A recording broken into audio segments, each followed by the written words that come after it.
Good morning, good afternoon, wherever you are in the world. Welcome to another one of our live commentary streams of the Tour de France 2025, stage 14, up to the Super Panier. And I mean, after yesterday, are we feeling a bit deflated about Tadej Pogacar absolutely destroying the Tour, the competition, all but over almost? But that aside, I mean, we've got an interesting stage today for sure. They're coming into that first categorized climb of the day. I think it is the Col de Tourmalet, is it not? No, it's the Col de Aspin. No, it is the Col de Tourmalet. There is the Jacques Godet prize. The very interesting prize. One of the first, in homage to one of the race directors of the race. Was it in the 50s? We will get into that anyway, but we've got 11.2 kilometers. The Col de Tourmalet, one of the most used HC climbs in the Tour de France, almost in the Tour every single year. And we will wait and see. Horslip saying, will Remco Evenepoel drop out? What are we saying? Poor Remco wants to be left alone. Yeah, I mean, oh, goodness. Like, these riders, I feel very sorry for them. Maybe you've not had your best day, you've been disappointed, and then you've got reporters shoving their microphones or cameras in your face. It's not the best, is it? Commiserations for the riders. But so far, we've got 103.9 kilometers still left of this stage. The riders have done about 78 kilometers. All the climbing is coming in this part, but they've still got a bit of a way to climb. They're on 10% now. The group is splintering here. And we've got Valentin Panapantra, Lenny Martinez, Tierman Arendsman, and Aina Rubio are the ones leading right now. Then there's a small selection as well. They're saying we've got Ben O'Connor up there. We've got Gregor Mulberger, Tobias Haljo Hansen somehow up there as well. Of course, he's a man who has taken that Jacques Godet prize in the past, being the first rider up the Col de Tourmalet in 2023. But Valentin Panapantra with his French countryman of Lenny Martinez on his wheel. Ben O'Connor, we'll see what he can do here. And yeah, this is interesting. Also, on this day in 1919, anyone remember that year? Of course not. The first yellow jersey was worn during stage 11 of the 1919 Tour de France by the Frenchman Eugene Christophe. So that's quite an impressive stat there as well. Lenny Martinez, we're seeing him upping the pace, wearing the polka dot jersey, but I'm not sure it's actually his. Let's just double check that. I don't actually think it's his. We also have two riders no longer in the race. Steph Kras, that's a bit of a shock. And then Brian Coquard, obviously Brian Coquard, for many people, should have been disqualified after what happened with Jasper Philipsen, but he also had a broken finger, so he's no longer in the race, Brian Coquard. But Matthias Skjelmose Jensen has crashed as well in today's stage. That was a big point already. We saw the green jersey sprint. And right now the white jersey is out the back. Is this Remco Evenepoel? It must be Remco. Yeah, it's Remco. Remco sitting about 47 seconds down on the yellow jersey group. This is not good for him. So we'll wait and see what happens. Remco in trouble, and this could be the end of his podium potentially. But Lenny Martinez up towards the front after having a bit of a bad... Well, he had a good time trial yesterday. He ended up in the top 10. So we'll wait and see what happens. But 103.2 kilometers, so many of these teams haven't really gotten anything out of this, trying to get up the road on this breakaway. The intermediate sprint won by John de Tourmalet is not the most exciting fashion, obviously. We had John Tourmalet no one coming around him, but Mathieu van der Poel getting second place, so 17 points for him. Biniam Girmay in third place, but interestingly, 3 points went to Tadej Pogacar. So, I mean, imagine it's those 3 points that win him the green jersey in Paris. But John Tourmalet absolutely needs to take every single opportunity if he's going to win that green jersey. So, we'll wait and see. But it is silly how they've done the green jersey this year, I think. We're seeing a lot of riders spread out, but Remco Evenepoel is struggling. So That is big worry here for any Remco Evenepoel fans. We've got a lot of climbing still to go. So we will wait and see. We'll wait and see. But yeah, where is this going to finish up? That's the big question as well. Are we going to see anyone winning other than Tadej Pogacar on today's stage? That is, yeah, who knows really? Who knows? But for the time being, it's 102.8 kilometers, 9.7 kilometers left of the Col de Tourmalet, and Tadej Pogacar looking fairly good. But Remco Evenepoel, last year's third place finisher, is struggling. So Ivan Romeo as well, where is he sitting? He's just on the radio. I think he's dropping back. But from which group? They're not really showing us which group. I think it might be the front group. But yeah, big moments happening on the tour this stage. We've not even got to the top of the first climb, and it's already all over the place. Pascal Acorn is continuing. I think, the poll that was suggested earlier, will Remco finish the stage, is quite a good one now.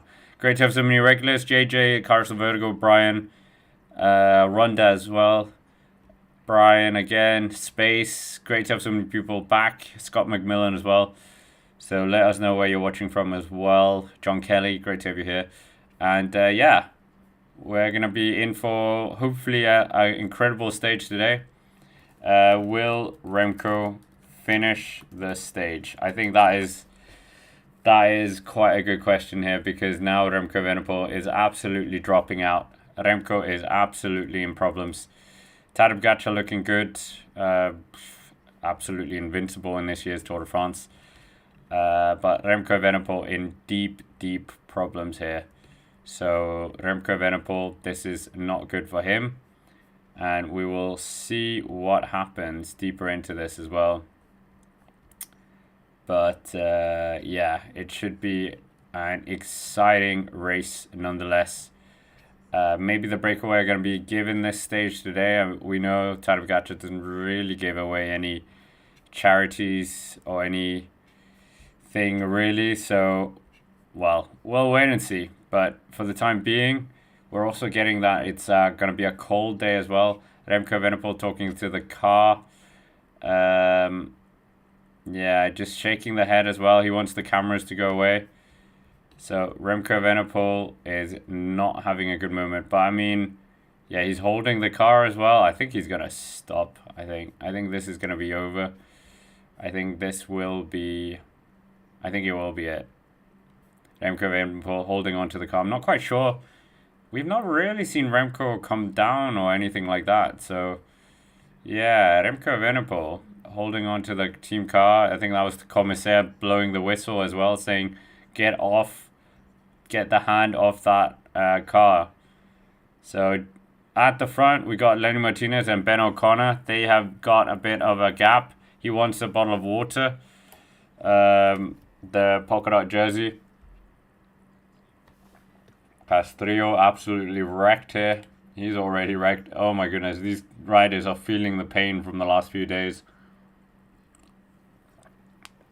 Absolutely savage days. I think tomorrow is definitely going to be a break for sure. Who's going to be winning this stage? That is the big question. I mean, I think Tadej Pogacar might be on for a hat-trick of wins.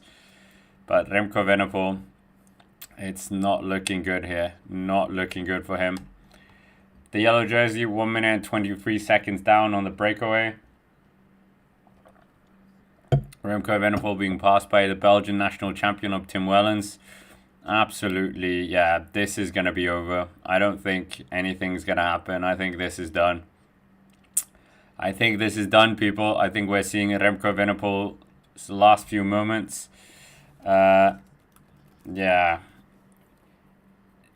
This is...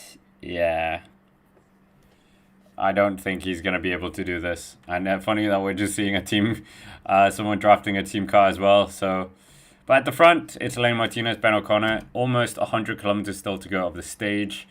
Lenny Martinez, that polka dot jersey, not his anymore. 10 points have gone to Pogacar since they were even. So Pogacar is going to be Well, he's leading by 10 points, so he really does need this HC win. He needs to be up there for a long time, but we've seen Lenny Martinez has kind of been a bit hot and cold on the various different stages, so we will wait and see. But Remco Evenepoel, definitely a DNF is coming here.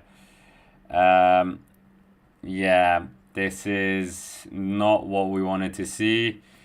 Third place finisher last year, white jersey winner, just getting egged on by VIP cars as well. He's getting passed by the whole convoy of cars behind. So, yeah. Now I think Lipovic is definitely going to be a firm favorite for that white jersey. Remco Evenepoel imploding is not really what we were expecting. I did not see this coming. I don't know if anyone else. He gives the bottles to some kids as well, so that's nice. But yeah, not a good day for Remco Evenepoel, unfortunately. What a shame. What a shame for Remco. We'll see what he does later on. Maybe he's going to think about the Welter, but yeah, what a shame. But Lenny Martinez and Ben O'Connor, we can't forget about them. They're up towards the front. We did say someone was going to crack after this really sustained pace. Yeah, unfortunately it is Remco Evenepoel, the double Olympic champion, world time trial champion, has still taken the stage of the Tour de France, so he will be leaving with that part of the tour. Scott McMillan saying, Sudal CEO says he ain't going anywhere. He has a contract for 2026. So there we have it. But Ben O'Connor dropping. It's Lenny Martinez going for it. Can he take this? He needs to, well, not the stage, but he needs to take the points. The points are very vital for him. The HC climb, the Tourmalet has 20 points up for grabs. We've got the £5,000 as well, euros up for grabs as well. And you get your name etched in the history books as taking the Jacques Goret prize. So, yeah, wowza. Oh, Remco abandons. Yeah, wow. That is not what we wanted to see. But Remco Evenepoel abandons.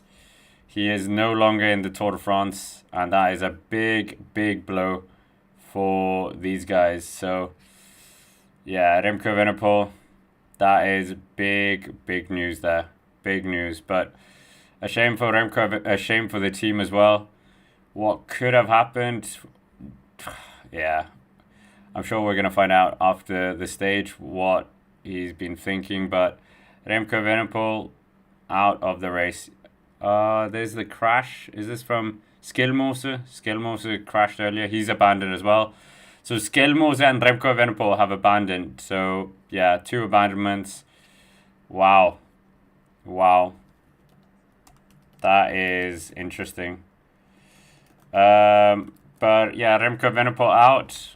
And, yeah, that is a big, big blow. Big blow. But Lenny Martinez still pushing on here at the front, 99.6 kilometers to go.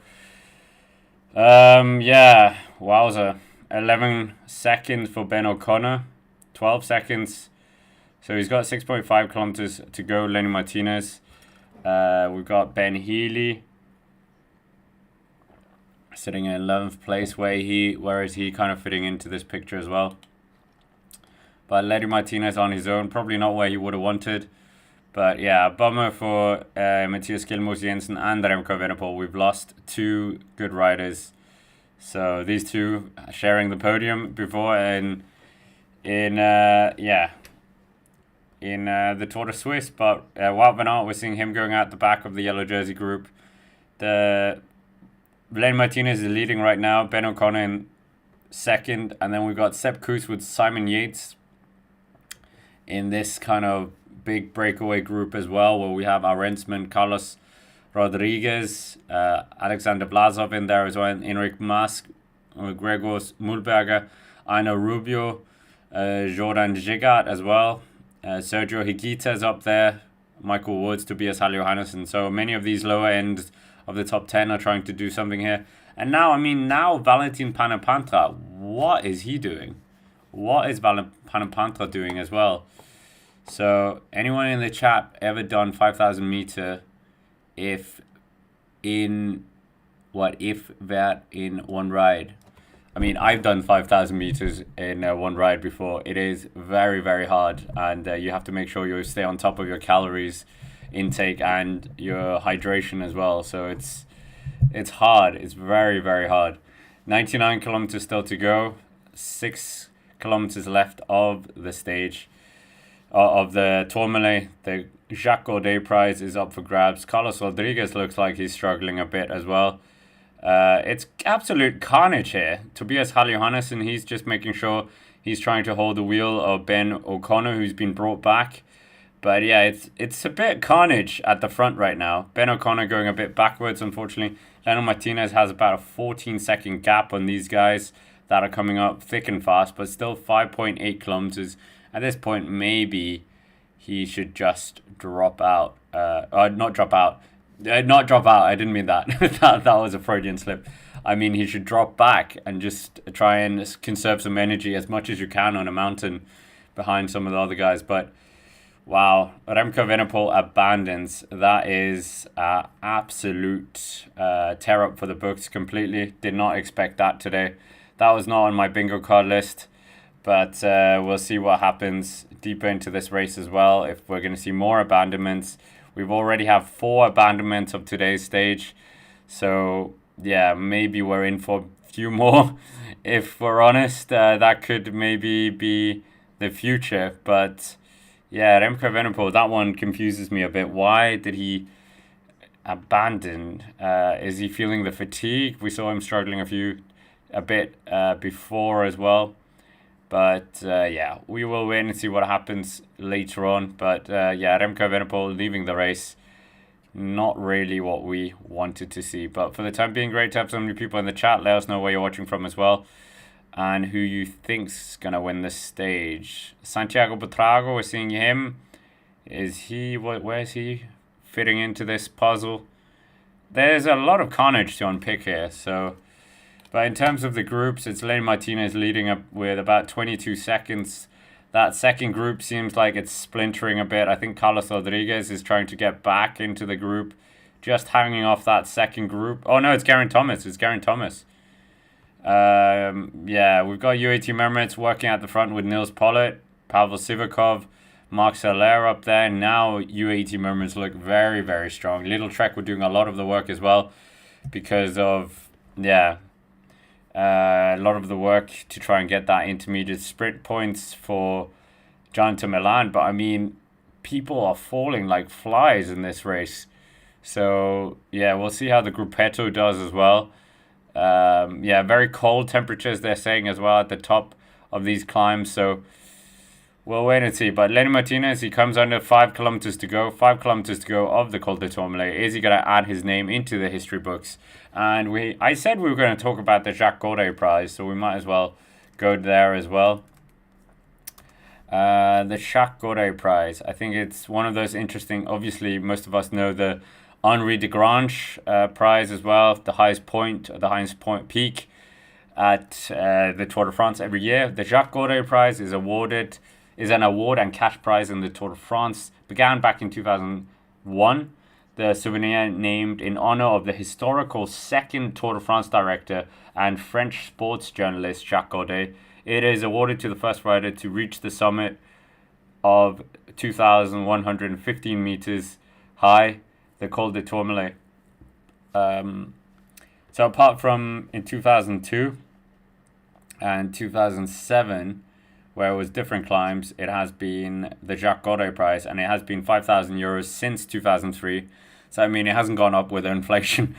Yeah, and we have had many French winners win it, of course. We haven't had a French winner win this since 2021. We didn't have it awarded in 2022. Pierre Latour is the last one to do it. Thibaut Pinot did it in 2019, where he in fact won the stage of the Tourmalet, and Julien Philippe won it the year before in 2018. Thibaut Pinot also won it in 2016.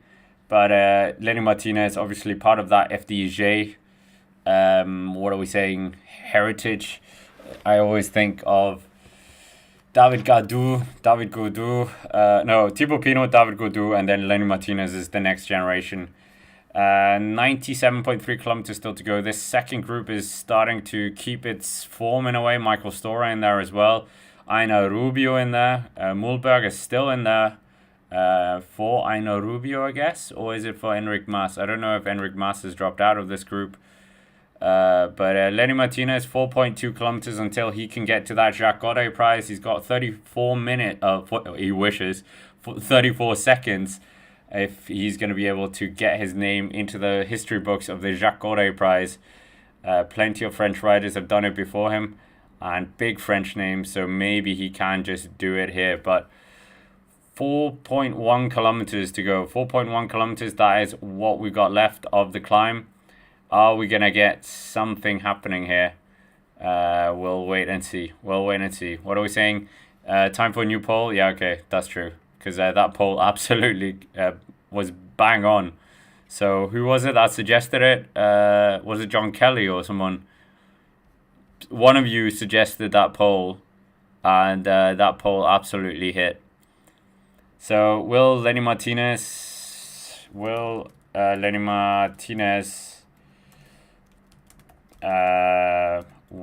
the Tourmalet?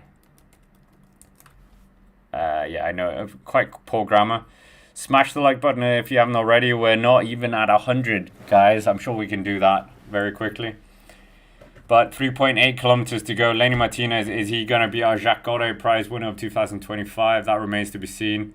Horselips, there we go. Horselips suggested. Well done. Kudos to you. Yeah. But Niels Pollitt just upping their tempo. The yellow jersey, who did snatch 3 points in the intermediate sprint. Is he going to snatch points here on this climb? Because he has the polka dot jersey as well. He's very close to the green jersey.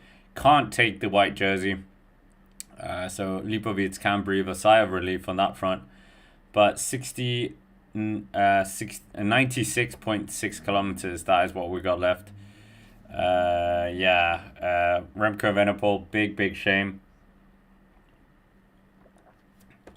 But Lenny Martinez, he's absolutely battling to be the first rider up here. It's getting colder.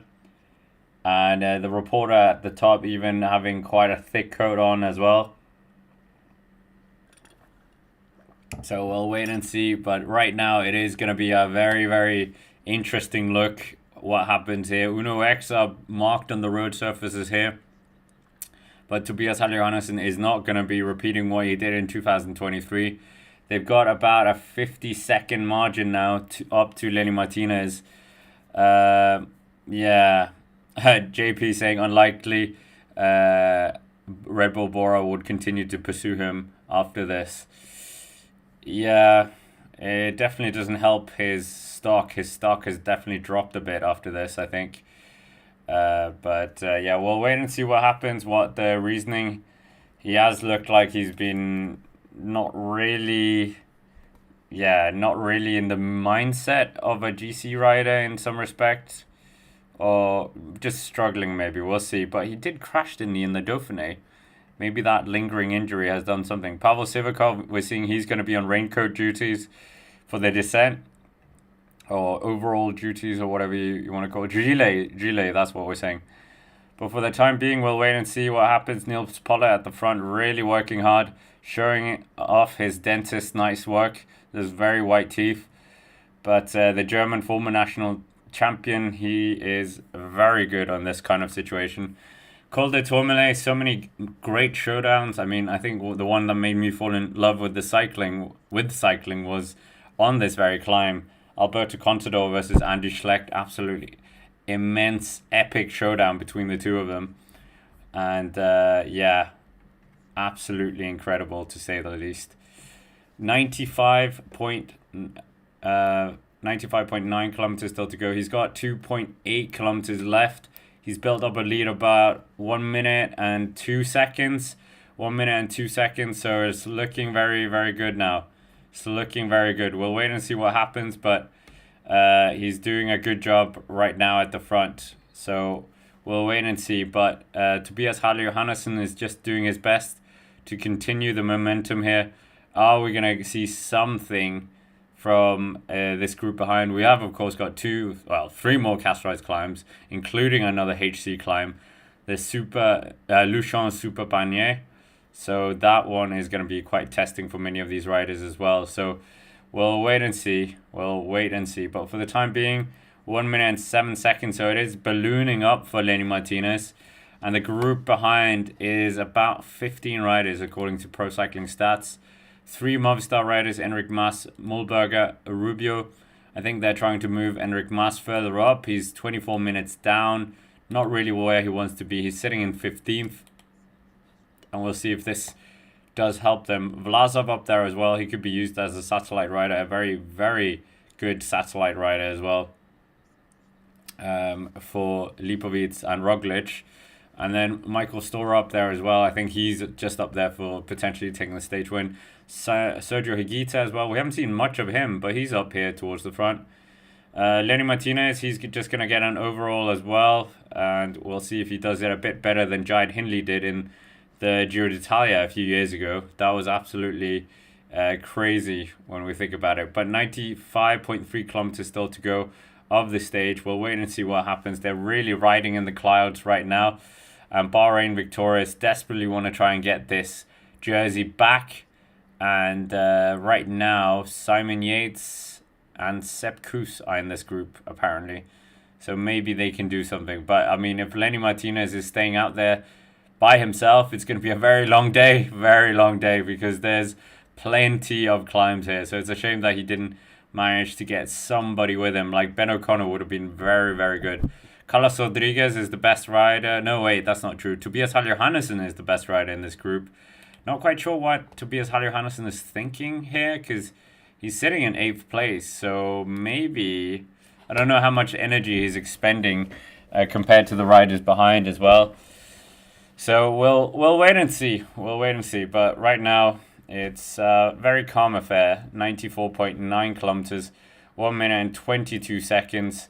Who is going to be winning this? That remains to be seen. But yeah, Remco Evenepoel, that's a big shame. But yeah, 3 minutes and 9 seconds. 3 minutes and 9 seconds. That is all that we've got left. Well, the yellow jersey have, if they're going to be able to do something. But Niels Pollard just pushing on. He's doing a good job just to keep the pressure on. But it has come up to, I wonder how long what margin that they're gonna give to this. Are we gonna see it balloon out to 6-7 minutes? Yeah, we'll wait and see. But they are catching riders. Arkea B&B rider being brought back into the fold now of the yellow jersey group. The green jersey is about 7 minutes down on the yellow jersey. So yeah, I mean, they are doing their best, I think, to try and limit this. It is Ewan Cosneo, who we've seen a few times in this year's Tour de France in breakaways. Yeah.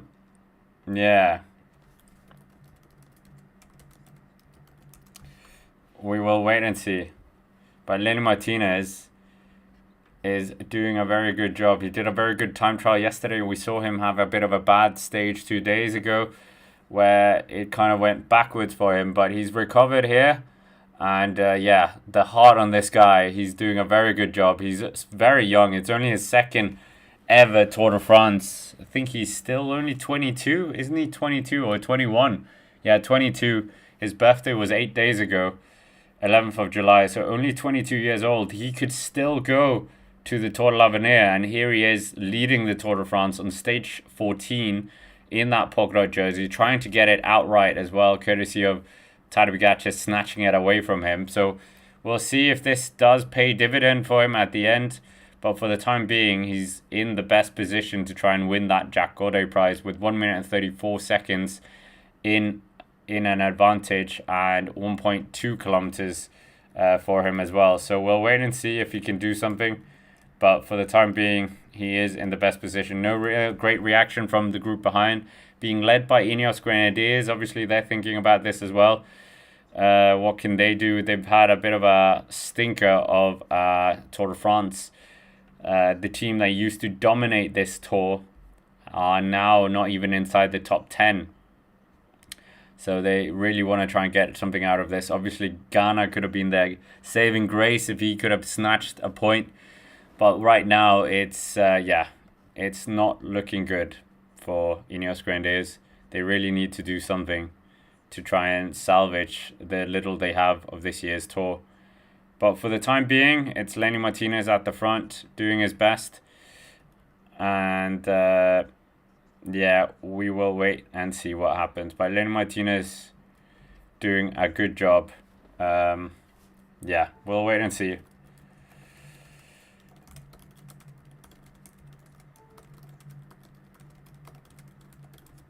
But Lenny Martinez, polka dot jersey, number 55, 93.8 kilometers, less than 900 meters to go here for him. Climbing like nothing here. We will wait and see. Because, he's been doing a very good job. Very good job to try and really battle for that jersey. And it looks like here he could maybe be the chief card when it comes to it. But yeah, it's going to be one heck of a fight because Tadej Pogacar coming from behind is going to be absolutely savage, as we know. So we'll see if he has enough in the tank to do the battle all the way to the finish of this year's tour. There's so many mountain points that I think Tadej Pogacar is going to be snatching. So, that's the only worry as well. But Lenny Martinez, 1 minute and 48 seconds now, less than 600 meters to go for him. I think he is going to be taking the Jacques Godet prize. I think he is going to be our Jacques Godet prize of 2025 and take those 5,000 euros. I can't believe that they haven't changed that. It should be 10,000 euros at this point. So, ASO being a bit cheapskate as usual. So we'll wait and see. But he's doing a phenomenal job to stay up there towards the front. Behind, we can see Movistar and Ineos Grenadiers are trying to do something here. The great giants that are no longer in the sport in a way. But Lenny Martinez making his way up. Everyone's wearing overalls here. Raincoats. It's looking like the Angleroo. The mist is there. But Lenny Martinez telling people to get out of the way because he wants to just not waste any time with anyone holding him up here. So he's just telling people to move away. But Lenny Martinez, the man who's 22 years old, his first year with Bahrain Victorious, has had a very good year with them so far. Almost won the Tour de Romandie. Took a stage there, finished second. Did lose the yellow jersey on the final time trial to Joao Almeida. But here he's on the verge of taking the Jacques Godet prize and also taking back the polka dot jersey, taking it back. So we will wait and see. 93.2 kilometers, 200 meters left. The 20 points are going to be his, but is Tadej Pogacar going to be taking any points? I don't think so. There's only 8 positions available, I think, or 9 maybe 9. So we will wait and see. His grandfather held this jersey 43 years ago. He has the jersey once more. 93 kilometers to go. He's almost got a 2-minute lead now to Tobias Halle Johannessen, the former winner of the Jacques Godet prize. And Lenny Martinez, I think he has taken it. So I think we might just need a new pole as well. Good riding from him. He's making it look very easy. There we go. 93. There is rain at the top as well. He puts on his coat as well. This is vital to have that coat on. Arensman is the one trying to guide them up from behind. It's almost 2 minutes now. Vlasov sitting up towards the front as well. So these guys are, looking very good right now in terms of this. They need to keep it up here because we know that the bunch from behind are absolutely going to be roaring from behind. And, we will wait and see. But 92.7 kilometers to go. 1 minute and 54 seconds.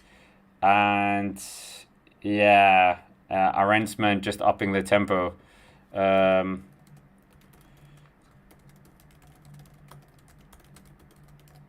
So we will wait and see. But Arensman doing a very good job here at the front. What is he going to be able to do is the big question deeper into this race. I think his personal ambitions are probably out the window. It's all going to be in this pursuit of potentially a breakaway stage and also maybe get him back into the top 10 as well. So we'll wait and see. We'll wait and see. But right now we're seeing an attack here from Mike Woods. He's thinking about that polka dot jersey as well. So he's just increasing the tempo a bit. What is he going to be able to do? Mike Woods just increases the tempo. Yeah, this is going to be interesting to see if he is really going to be contesting for this. I mean, it would be good for Lenny Martinez if he got some help. And this would be the optimum help, I guess. But for the time being, it's looking, yeah, oh my goodness. It's so misty at the top. It's crazy. They can almost not see each other. It's like, this is 2010 all over again with the likes of, with the likes of many of these guys. But Remco Evenepoel out of the race. What a shame. But did just give the bottle to a rider. Not a rider, a child fan. So I think that was very nice. Nice touch to bow. A nice way to bow out of the Tour de France, I think. But Remco Evenepoel, what will he do later into the year? We'll wait and see. Yeah, not the way we wanted to see Remco Evenepoel leave the race. We wanted to have him still in the race. And quite funny that he gave it to a kid wearing a Red Bull Bora kit. Is that sign of what to come? That is quite funny. That is quite funny. So we'll wait and see. We'll wait and see what happens with him. But right now, it is looking fairly interesting, the situation on the road. Niels Pollard is guiding them up towards that Jacques Corday, well, the top of the Tourmalet. They've got 3 minutes and 31 seconds to Lenny Martinez. UAE Mermaids, we'll see when they really start to ramp things up as well. And we're still not on 100 likes, so make sure to smash the like button if you haven't already. We're about 21 away. And subscribe to the channel if you haven't already. Great to have 500 people in the stream already. And I mean, Remco Evenepoel, what a loss. What a loss for the race. What a loss for him as well. So, yeah, what a shame. But we'll wait and see what happens deeper into the race. But, yeah, Remco Evenepoel abandoning the Tour was not really on my list, if I'm honest. But 89.7 kilometers to go. They're all preparing for this descent. We'll see what happens here. They're doing a good job just to keep the pressure on. And, yeah, we will wait and see if Lenny Martinez can really hold this. This is a absolutely scary descent. It's wet, obviously, but you can't see that much further than maybe 20 meters ahead of you. Groupama FDJ just trying to flank off any points as well. So I think this was one of their riders just trying to... Oh, no, wait. Lenny Martinez is in Bahrain. Oh, my goodness. That was a bit of a noob mistake. Yeah, he is, of course, at Bahrain victorious. So that was nothing to do with that. Nothing to do with that. Let's see if we can get the top 20 points. Have we got it yet? I'll get you the updated mountain points when they're available as well. But Lenny Martinez taking it very easy here on this descent. I think somebody is going to get caught out on this one. So yeah, he's got 88.7 kilometers to go, 1 minute and 47 seconds. Looks behind, but he's taking it very easy. This is a scary descent. Absolutely scary descent. I'll try and see if I can find a screenshot on Twitter as well. Because that is one scary descent, if I'm honest. That is not exactly the descent what you want to do ever. But yeah, Wavenart dropped, as we said as well. But yeah, this is scary descending. Yeah, he almost messes it up there. I think someone's going to get caught out by this. This is not really safe, is it? I'm all for hard racing, but this is a bit ridiculous. Absolutely ridiculous. Let's get the photo as well on screen so you guys can see. Or not see. But the conditions are absolutely diabolical, this. So we'll see what he can do. Lenny Martinez hopefully stays on the bike all the way down. 3 minutes and 40 seconds down to the Tadej Pogacar group as well. But Lenny Martinez having a bit of a few nervous moments there.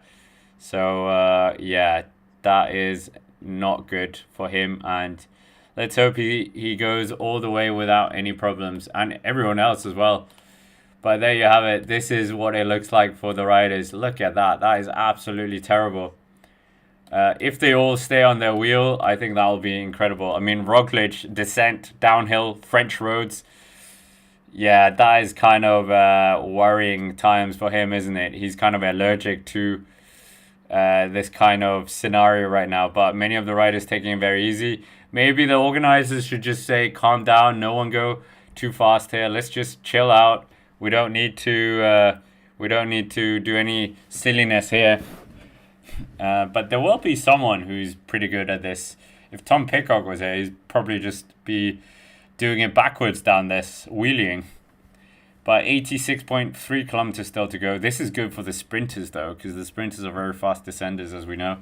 And maybe they can just make up a bit of time here. This is normally how they get inside that time limit, by going very fast on the downhill. Alexei Lutsenko just having a wheel change. I'm not actually sure where Alexei Lutsenko is in this picture. But the Kazakh rider, and this is worrying, having a team car stand still with riders coming from behind. So, yeah, I'm glad I'm not riding this descent. I absolutely hate going down mountain descents. So, yeah, we will wait and see. But 85.6 kilometers still to go on the stage. Big news is that Remco Evenepoel is no longer in the race. Remco Evenepoel no longer in the race. What a shame. But 85.4 kilometers still to go of the stage. And yeah, anything can happen here still. Anything can happen. But yeah, absolutely incredible. Wow. Lenny Martinez, 85.2 kilometers. He wins the Jack Gordo prize. 20 points goes to him. Mike Woods is going for 15 points. Vlasov, he's got 12 points over that. And yeah, crazy. But yeah, Michael Stora also getting some points as well. But if we look at what happened, Remco, by 84.7 kilometers. Next climbs coming up is the Col de Aspin, the Col de Parisord, and the Super Panier. That is the climbs going up. But, I mean, Remco Evenepoel is the big headline of stage 14, leaving the race after, I'm not even sure what happened, but start of the Tourmalet really just didn't look as good as it could have been. Looked like he was suffering a lot, and then, yeah, we saw it kind of dropping down, kind of being annoyed with the cameras, telling them to go away as well. And yeah, not good for the the Olympic double champion, the third place finisher of last year, the white jersey winner as well. And it just, yeah, I don't know where he goes from here as well. This is a big blow to the whole team. Obviously, they have Tim Merlier. They have taken 2 stages with him. Remco Evenepoel taking that time trial stage as well. So there's so many things that was in the right direction. We saw as well a few days ago, he did drop quite soon, just before the time trial, and just, yeah, did eventually get himself back in the picture as well. We know he's very good at riding to his own tempo and really just maintaining that as a good time trialist as well. So, yeah, that was a bit of a red flag. The podium spot looked a bit in problems as well. And obviously we know the white jersey was being threatened by Florian Lipovic. So Remco Evenepoel, a bit worrying there. But 82.5 kilometers still to go over the stage. We're seeing the riders just slowly coming down. They've done 100 kilometers of the day and doing a good job here. But Remco Evenepoel, dropping out is a big blow. Is Red Bull Bora Hansgrohe still going to be interested in him after this? What went wrong? He did crash at the Dauphiné, but I don't think that was really what hampered him here. Was it bad conditioning? He looked very lean as well coming in to the Tour de France this year. So I'm not quite sure what went wrong for him and the team. They were absolutely doing a good job. Obviously, they didn't have Mikel Landa in there, but Remco Evenepoel, yeah, I'm not quite sure. He has kind of been, he has got this label every time it doesn't go his way. He normally taps out of the race, and this isn't going to help that reputation here either. Remco Evenepoel, such a good rider, as we know, but I mean, people say he's not very good against Tadej Pogacar and Jonas Vingegaard. He was third last year with recovering from that Tour of the Basque Country, so I thought maybe this would be even better. But yeah, obviously he had a bad winter. That crash in the Dauphiné surely won't have helped either. So I don't know. I don't know if we'll ever see Remco Evenepoel win the Tour de France. I think as long as Tadej Pogacar and Jonas Vingegaard are here, yeah, it might not happen. And I think even the culmination of, what happened yesterday in the time trial as well, being caught by his 2-minute man of Jonas Vingegaard, that amazing photo that we got, I think that will have also just taken his ego down a notch as well. And we saw him angry on other stages as well, caught out in the crosswinds earlier in this race as well. So there is a lot of things that went wrong and right for him, but he did take a time trial stage, so at least he can be happy about that. But yeah, not the Tour de France that he would have wanted at all.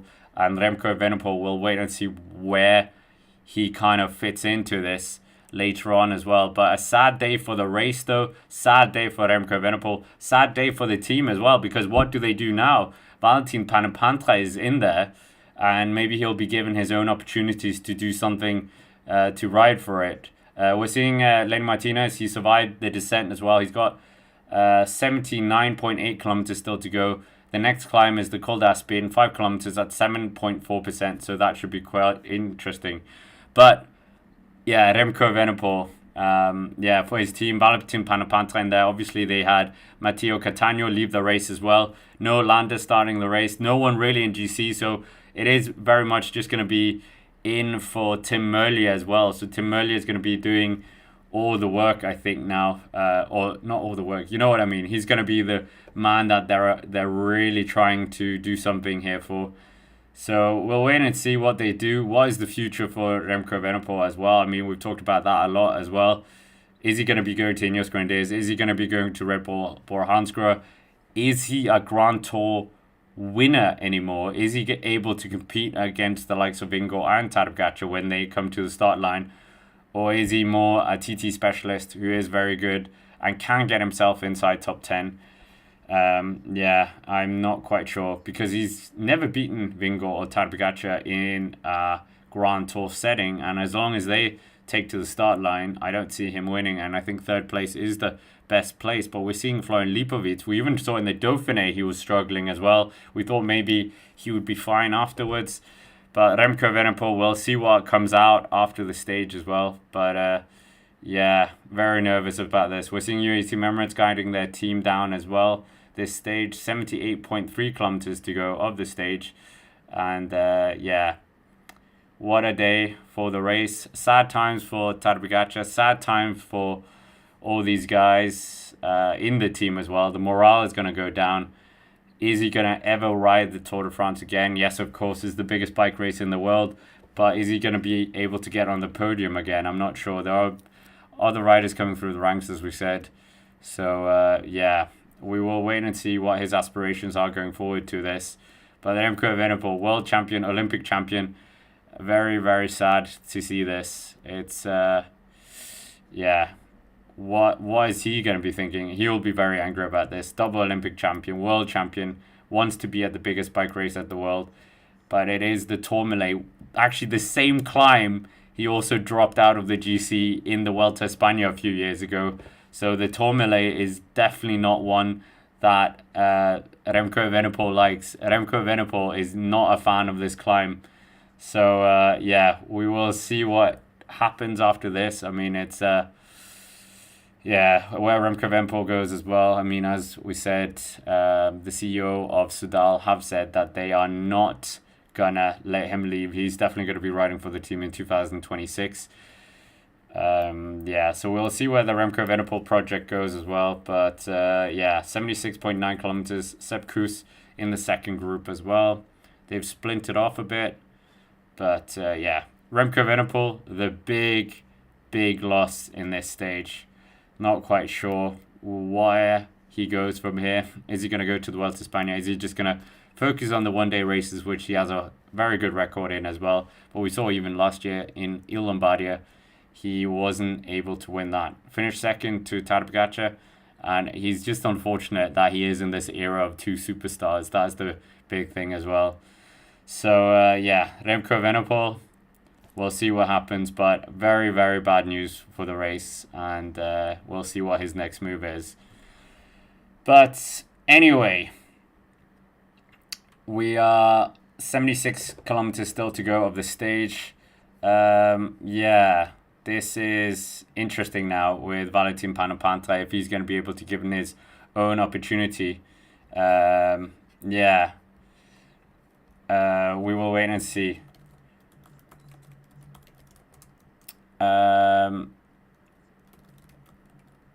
Potentially we can get a stage win from someone.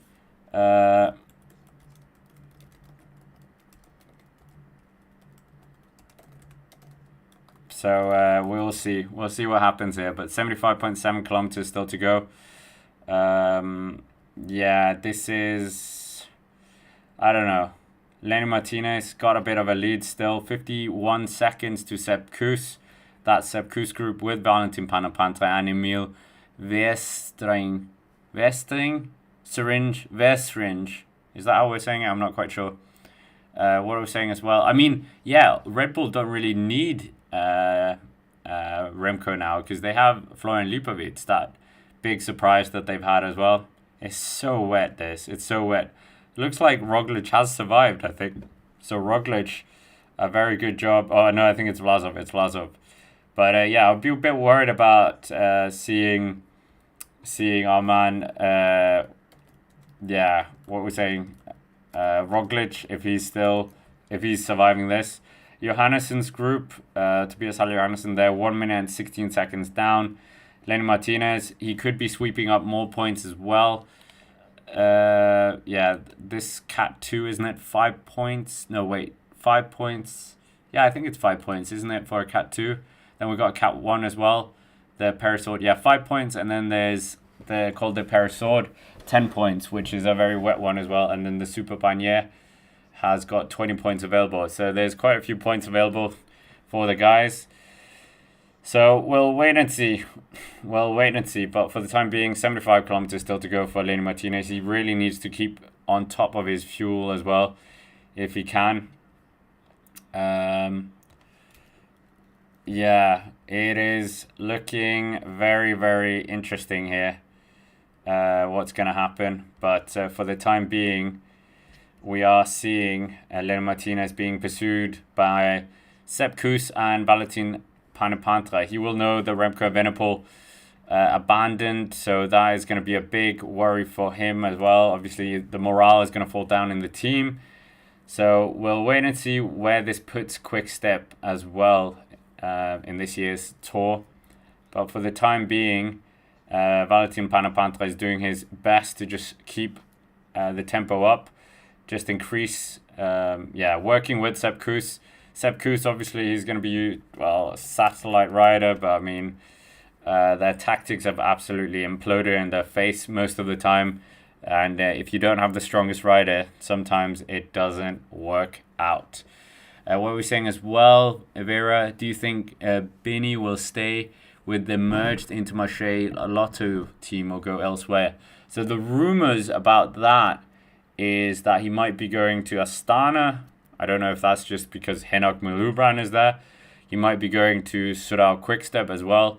But I don't understand why he wouldn't stay. Maybe it's because of the presence of Arnaud Delis. But yeah, we'll wait and see. Yeah. So we'll wait and see what happens.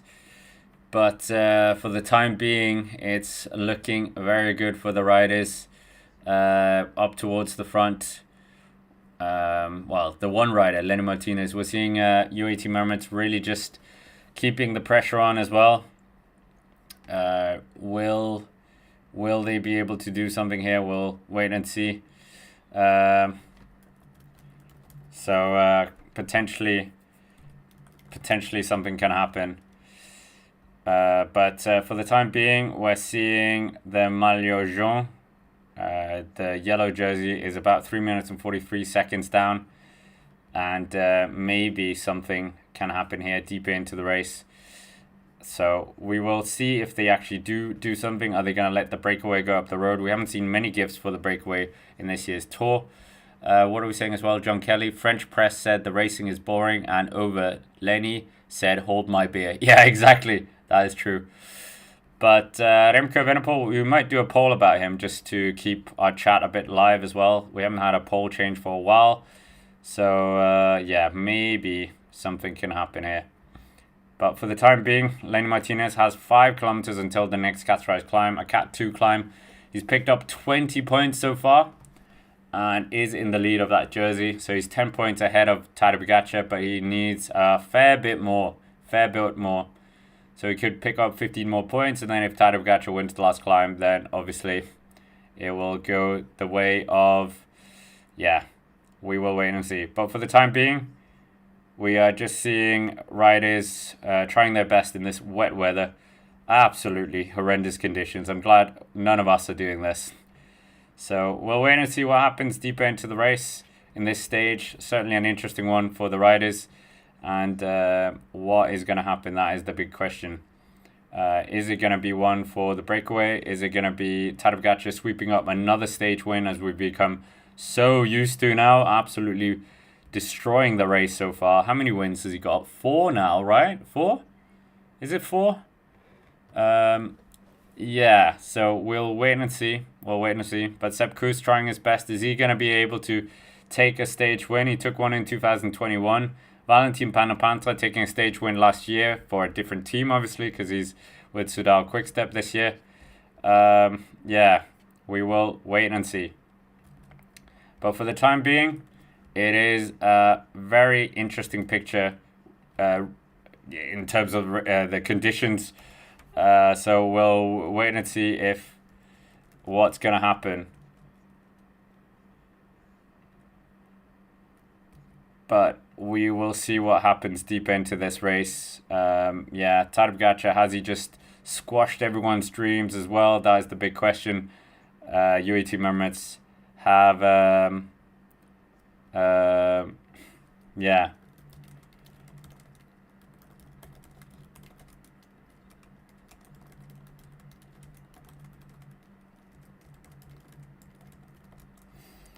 But we'll wait and see. 72 kilometers to go.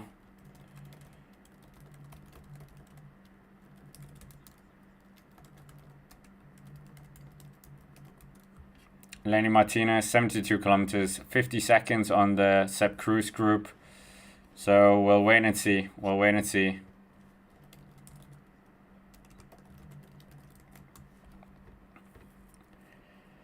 71.9 kilometers, and it should be very interesting what happens. Yeah. What is going on? There we go. UAE Mermaids, Niels Pollard just upping the tempo. Well, not really. It's 3 minutes and 56 seconds. I think we're going to get around, yeah, what are we thinking? Yeah, I'm not quite sure. I'm not quite sure what's going to happen today. I mean, how many minutes do they need? I think 7 minutes probably is what we're looking at in terms of staying away. Yeah, I think that is probably a reality, if I'm honest. But for the time being, it's looking very good now. It's looking very good for the break. They're in a good situation. They're definitely going to be sweeping up the Col de Peyresourde, I think, unless Tadej Pogacar absolutely blitzes everything. He's on a KOM journey right now. He's taking KOMs left, right, and center. So we'll wait and see if he's going to do that again. So yeah, for the time being, it's looking very, very interesting if we are going to see Tadej Pogacar winning today as well. He has destroyed the race. He's absolutely destroyed the race. And yeah, maybe he's going to do that again today. We'll wait and see. But for the time being, yeah, Remco Evenepoel leaving, Matthias Skjelmose Jensen leaving, Lenny Martinez winning the Remco Evenepoel and Matthias Skjelmose Jensen leaving, and then Lenny Martinez taking the Jacques Godet prize, Jonathan Milan taking the intermediate sprint. That is our catch up, and it seems like we've had no crashes as well in that descent. So yeah, very good there as well from the riders. Yeah.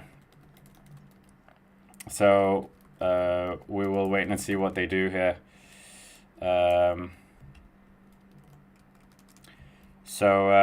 it's looking good here. It's looking good for many of these riders in up towards the front. Obviously, the best placed GC rider is Tobias Halle Johannessen, as we said. So maybe he can do something here. I mean, he's a very good rider. How much energy? Is this a good move as well? That's what we're trying to say. But yeah, it's gonna be a big stage. This, I think, it's even more epic because of the rain. So anything can happen. We're almost at 200 likes as well. Let us know where you're watching from as well. What happened to Remco Evenepoel is a good question. I don't know. Fatigue? I don't think it was from a crash. I think it's fatigue, absolute fatigue. So we'll wait and see what happens. But right now,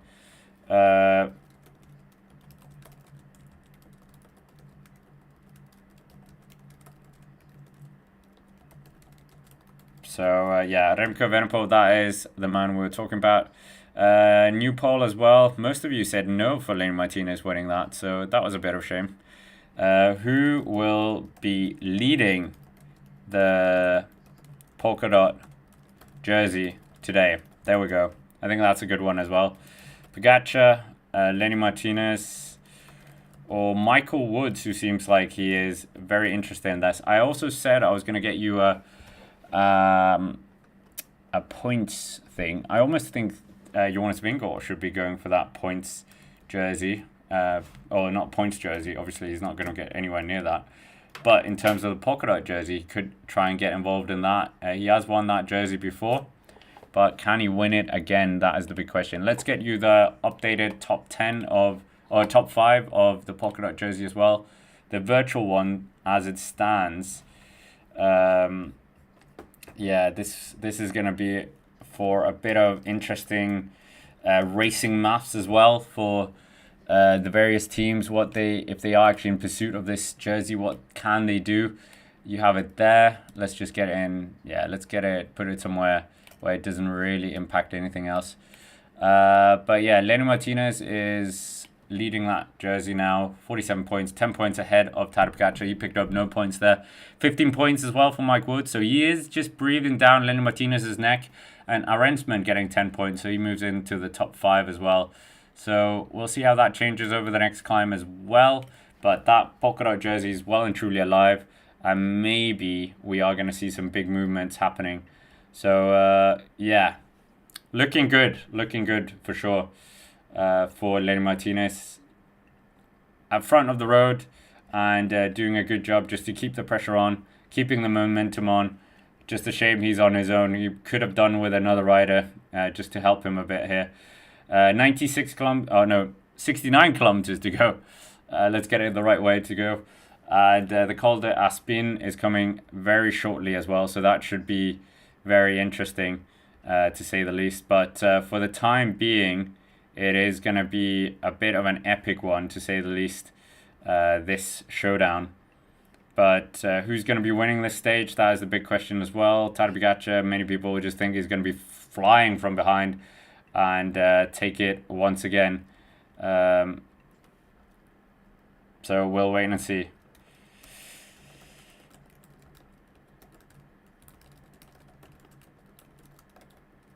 So what's going to happen? But he's still got a gap. It's coming down though. Sepp Kuss, Mike Woods. Is it not Mike Woods or Panapantra? Panapantra and Sepp Kuss is the two chasing riders. Mike Woods in that next group, 1 minute and 50 seconds down. They're saying that chasing group has 14 riders in there. Simon Yates, Arensman, Carlos Rodriguez, Alexander Vlasov, Emil Versyrinch, Michael Storer, Ben O'Connor, Enric Mas, Gregor Mühlberger, Aina Rubio, Sergio Higuita, Jordan Gigat, Michael Woods, and Tobias Halle-Johannessen. So 14 riders strong. The best rider sitting in GC is obviously Tobias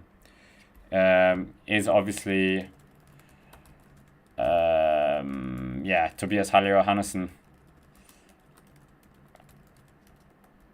So we'll wait and see. But 68 kilometers still to go of the stage, 4.7 kilometers to go. And we'll wait and see if anything's going to happen in terms of Lenny Martinez. Is he going to take the points? He's 400 meters into that next Catchrise climb. So he's looking at a good position now. It'll be 5 more points added to his account as well. Paddy saying, I am in the Hall of Fame as the first rider to Everest the Col d'Aspin in 2015. Oh my goodness. That sounds like a horrible day. I've done an Everesting as well, but it was not on a big climb. It was on a 150 meter climb, so a lot of it's up and down. So Col d'Aspin, how was the elevation gain? How many times did you have to do it? Valentin Panapantra and Sepp Kuss are going to be a bit annoying for Mike Woods because they're going to be sweeping up auxiliary points as well after that first win. Danish flag on the side of the road, always good to see. So we'll wait and see here. But Valentin Panapantra finds himself in a bit of no man's land. So yeah, we said where was Remco Evenepoel going to be joining as well. That is our next question. But most of you saying that Tadej Pogacar is going to be leading that polka dot jersey at the end of the day. Only 1% saying Mike Woods. So I guess that's Ronda. But where should Remco Evenepoel go in 2026? He still has a contract, but let's just ignore that for the time being. So now Quick Step, Ineos Grenadiers, he's been linked to as well. What was the other one we were saying? We were saying Red Bull Bora, and after that I don't actually know if he's linked to any other teams. Let's just put AG2R in there as well. AG2R, Israel. I heard Israel Premier Tech. So maybe that he's, I feel like he was linked to them as well. But 43 seconds. Lenny Martinez still has an advantage. Maybe after this one he should drop back. I don't know. Depends how he's feeling as well. We don't know how he's feeling. So we'll wait and see. But 4 minutes he's got of an advantage on the yellow jersey group. 4 minutes. I mean, that's not a huge advantage when there's still 67 kilometers to go and 2 huge Catchrise climbs also happening. So yeah, we'll wait and see. But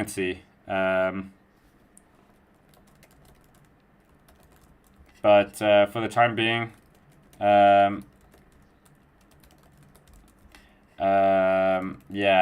it is looking very good here. It's looking very good for the time being. Are we going to see a stage victory from this rider? That is also the big question as well. He could do a very good job.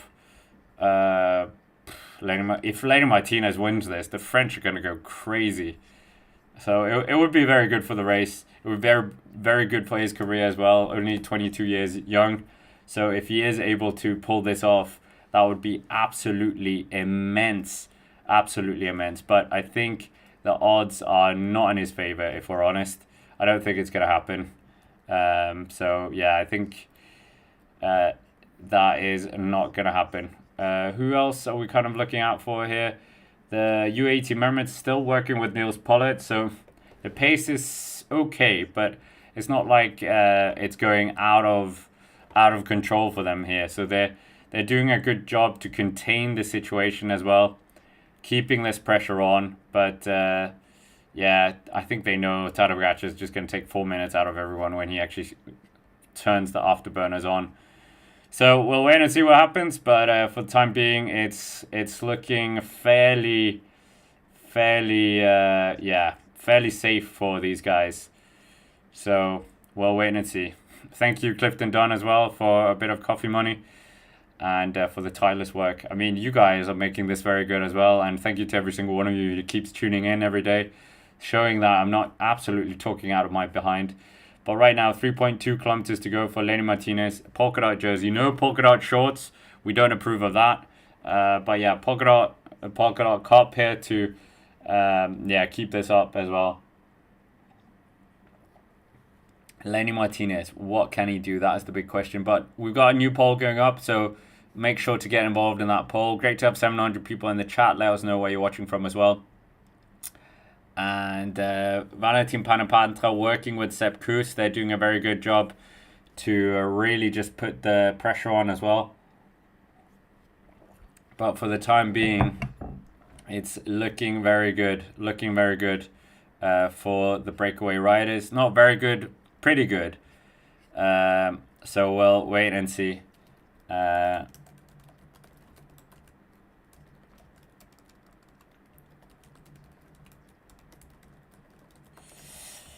So we'll wait and see what happens. But Sepp Kuss, what will he be able to do here as well? Is he going to be here for Jonas Vingegaard later on? But I mean, it doesn't really matter.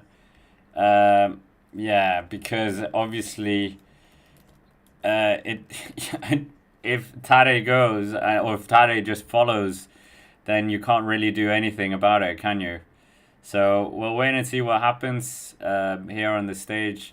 The satellite rider, we've seen that being played out so many times by them, but not quite, not quite as successful as we've seen in the past. But they're trying. They're trying. We can't really say anything about it, can we? Trying their best, really trying their best, and maybe something will happen. That is the big question with them. Can they crack Tadej Pogacar? It doesn't look like it. He crashes. Nothing. Nothing can really phase him. So we'll wait and see. We'll wait and see. But for the time being, everyone's just pushing on quite hard here on this climb. 4 minutes. So Nils Pollard versus Lenny Martinez in terms of that gap. Lenny Martinez still has 56 seconds on the two pursuing riders of Sepp Kuss and Panapantra. How do you crack Tadej Pogacar? That is the big question as well. I don't even know. I think Tadej Pogacar is as close as you can get to invincible in this year's Tour de France. I don't think anything can phase him. That absolute blistering time trial we saw yesterday as well was quite incredible. But Lenny Martinez doing his best to just keep the pressure on, obviously changing from Groupama FDJ. And right now, we're just seeing him doing a very good job to be at the front, being in the conversation of a Tour de France, despite struggling early on. I thought he was going to abandon at some point. He was the last rider on the first stage, I think, or the second stage. But he's doing a good job just to keep the pressure on. Keep the pressure on. So, yeah, Lenny Martinez, I think he's doing a very good Tour de France. Fighting back as well. Riding with his heart on his sleeve. I mean, we have over 100 people vote in the poll, and most of you are saying Ineos Grenadiers. So that's an interesting outcome. 2 minutes and 24 seconds. 2 minutes and 24 seconds. This is looking interesting now for the guys. Are they going to be winning this stage? That second group. Are they going to come from behind and rain on his parade? We don't know. We'll wait and see. But it's certainly very interesting outlook for the breakaway riders. It's not completely out of the question that they could maybe be winning this stage. But obviously, UAE Mermaids don't give away many presents. We know that for sure. So we will wait and see. We'll wait and see. But for the time being, they're doing a good job here. And maybe they're able to do something deeper into the race. Lenny Martinez as well. That polka dot jersey. We haven't had. When's the last time we had a French winner of the polka dot jersey? We haven't dived into the Mountains classification jersey of the Tour for some time. So we'll do that as well. The last winner, I think, was maybe Romain Bardet for the French. We had Richard Carapaz last year. Ciccone the year before, Jonas Vingegaard, then 2 years of Tadej Pogacar, then Romain Bardet in 2019, Julian-Philippe, Warren Barguil, so 3 French riders in a row. Vokla won it in 2012, Anthony Torjou won it back in 2010, then we go into the Jalabert era. So the French, they like to win their own Mountains jersey quite a lot.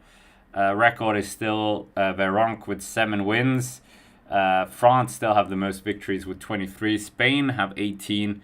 Italy 13.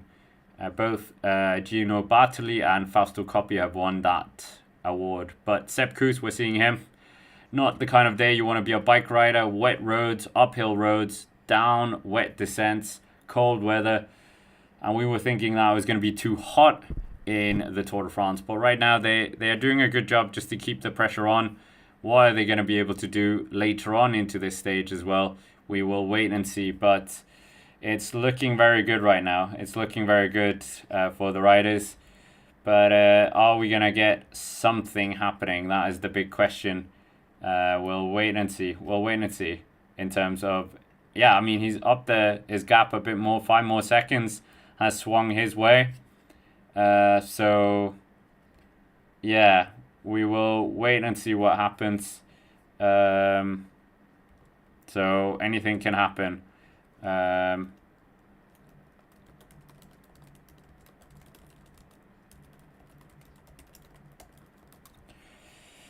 So, yeah, we will wait and see. But I'm intrigued in this move. I want Lenny Martinez to win. You guys who have, been here most days, you know that I'm very hot on this kid, 22 years young, and doing a phenomenal ride in his only second Tour de France, and maybe he can really do something.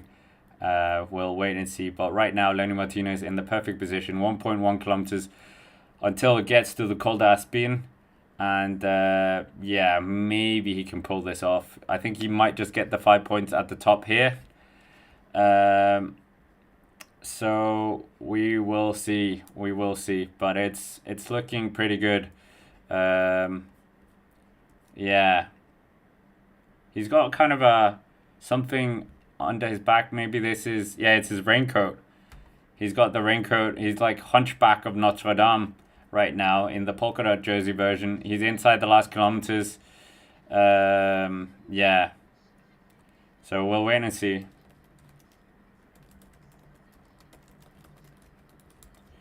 But Lenny Martinez, what can he do here? That is the big question. Less than 750 meters to go now. Are we going to see a stage win from him? I mean, Valentin Panapantra, the French rider, they with Sepp Kuss, they're about 41 seconds down. So they have taken about 10 seconds away from him. So we'll wait and see. We'll wait and see what's going to happen. But it's, yeah, it's a very interesting day to say the least here for many of these riders. Really testing conditions. This is really one of those days where it's like, do you really want it? Do you want to be in the Tour? So, yeah, I'm glad I'm not riding the Tour. I'm pretty sure many of us are glad we're not riding the Tour today. But 63.8 kilometers. They've still got 2 very interesting climbs to go. Super Bagnier is going to be one crazy climb as well, this finish. I think we are going to see the inevitable of Tadej Pogacar winning the stage, unfortunately. Doesn't like to share stage wins anymore. He wants to try and go for that Mark Cavendish record of 35 wins. He's on 22 now. So, yeah, this year he could be on for getting a bucket load of more stages. He could get the yellow jersey, the green jersey, and the polka dot jersey all to his name. So it will be a quite lonely podium, maybe. We'll wait and see. We'll wait and see. But for the time being, it's looking very good. Lenny Martinez still has about a 45-second gap here on those 2 pursuing riders. And maybe he will be able to just take another few points. We'll wait and see. But it's looking fairly good right now for him. Yeah, this is very, very interesting right now for Lenny Martinez. He's doing a very good job to conserve this. And yeah, this is, yeah, inside the last 100 meters of the climb. So he's going to pick up those 5 points. And this will be very good for him. Another 5 points in the bag. So he will have a 15-point gap to Tadej Pogacar as well. So Tadej Pogacar will find himself with a bit of work to do if he's going to, well, he's going to, we know he's going to, what he's going to do, obviously. We know he's going to destroy this climb, potentially take those 20 points at the summit. So, yeah, maybe this can happen. We'll wait and see. We'll wait and see. But But for the time being, it's looking very good for these riders out in front, Sepp Kuss and Valentin Panapanta. It looks like they have just taken a 15-second chunk back. So the earlier information we were getting was a bit wrong. So it's about 30 seconds, the gap. 30 seconds is the gap between them. So maybe we're going to see a bit of a change here for these riders. But this trio, they have a gap to the other guys. The other guys, 2 minutes and 30 seconds down on Lenny Martinez. I think they are going to tell Lenny Martinez to potentially wait up. Bahrain victorious. No emotions. You are doing an amazing job. You have to finish it off today. Still a long way to go. So like you are going now, nice cadence. That's perfect. That's what they're saying to their man. So we'll wait and see. But 62.3 kilometers to go. And it's looking very good. But the group behind is being paced on by Ineos Grenadiers. They're doing a okay effort. I wouldn't say it's a perfect effort because they are losing time to the yellow jersey group. And the yellow jersey group, of course, have Niels Pollitt working for them, I think. We haven't seen them for a while. But yeah, they would be hoping to up the pace a bit. But I don't think they are looking to do that right now. But we'll wait and see. But Lenny Martinez adds 5 points to his name. And we'll get an update of the virtual classification in that jersey as well. But Lenny Martinez doing a good job. I think maybe he should just sit up. He's got 20 seconds of a gap. It's just if he has enough energy as well to keep this up. He's done a good job to get the Jacques Godet prize. We're seeing a rider. Who's this? Israel Premier Tech rider, maybe? I think this is Mike Woods. Mike Woods is going to sweep up if there is points available. 5, 3, 2, 1. Okay, there is 1 point, I think, available. So we are going to get the virtual update of that as well. The polka dot jersey. See what happens there as well. Great to have 700 people in the chat. Let us know where you're watching from as well and who you think is going to win. Get involved in the poll as well. We've got 200 of you who have voted. It's a very close poll to say the least. Only about 3% in it. So yeah, it's an interesting one for sure, this situation. But I do think that the inevitable is coming. Tadej Pogacar destruction is on the menu later on. So Lulu, Julien and Philippe, very animated this year. Not much to show for it, but he's trying everything he can. He's trying everything he can as well. Maybe he's able to do something.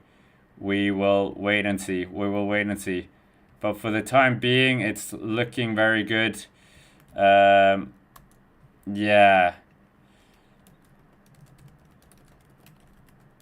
So we'll wait and see.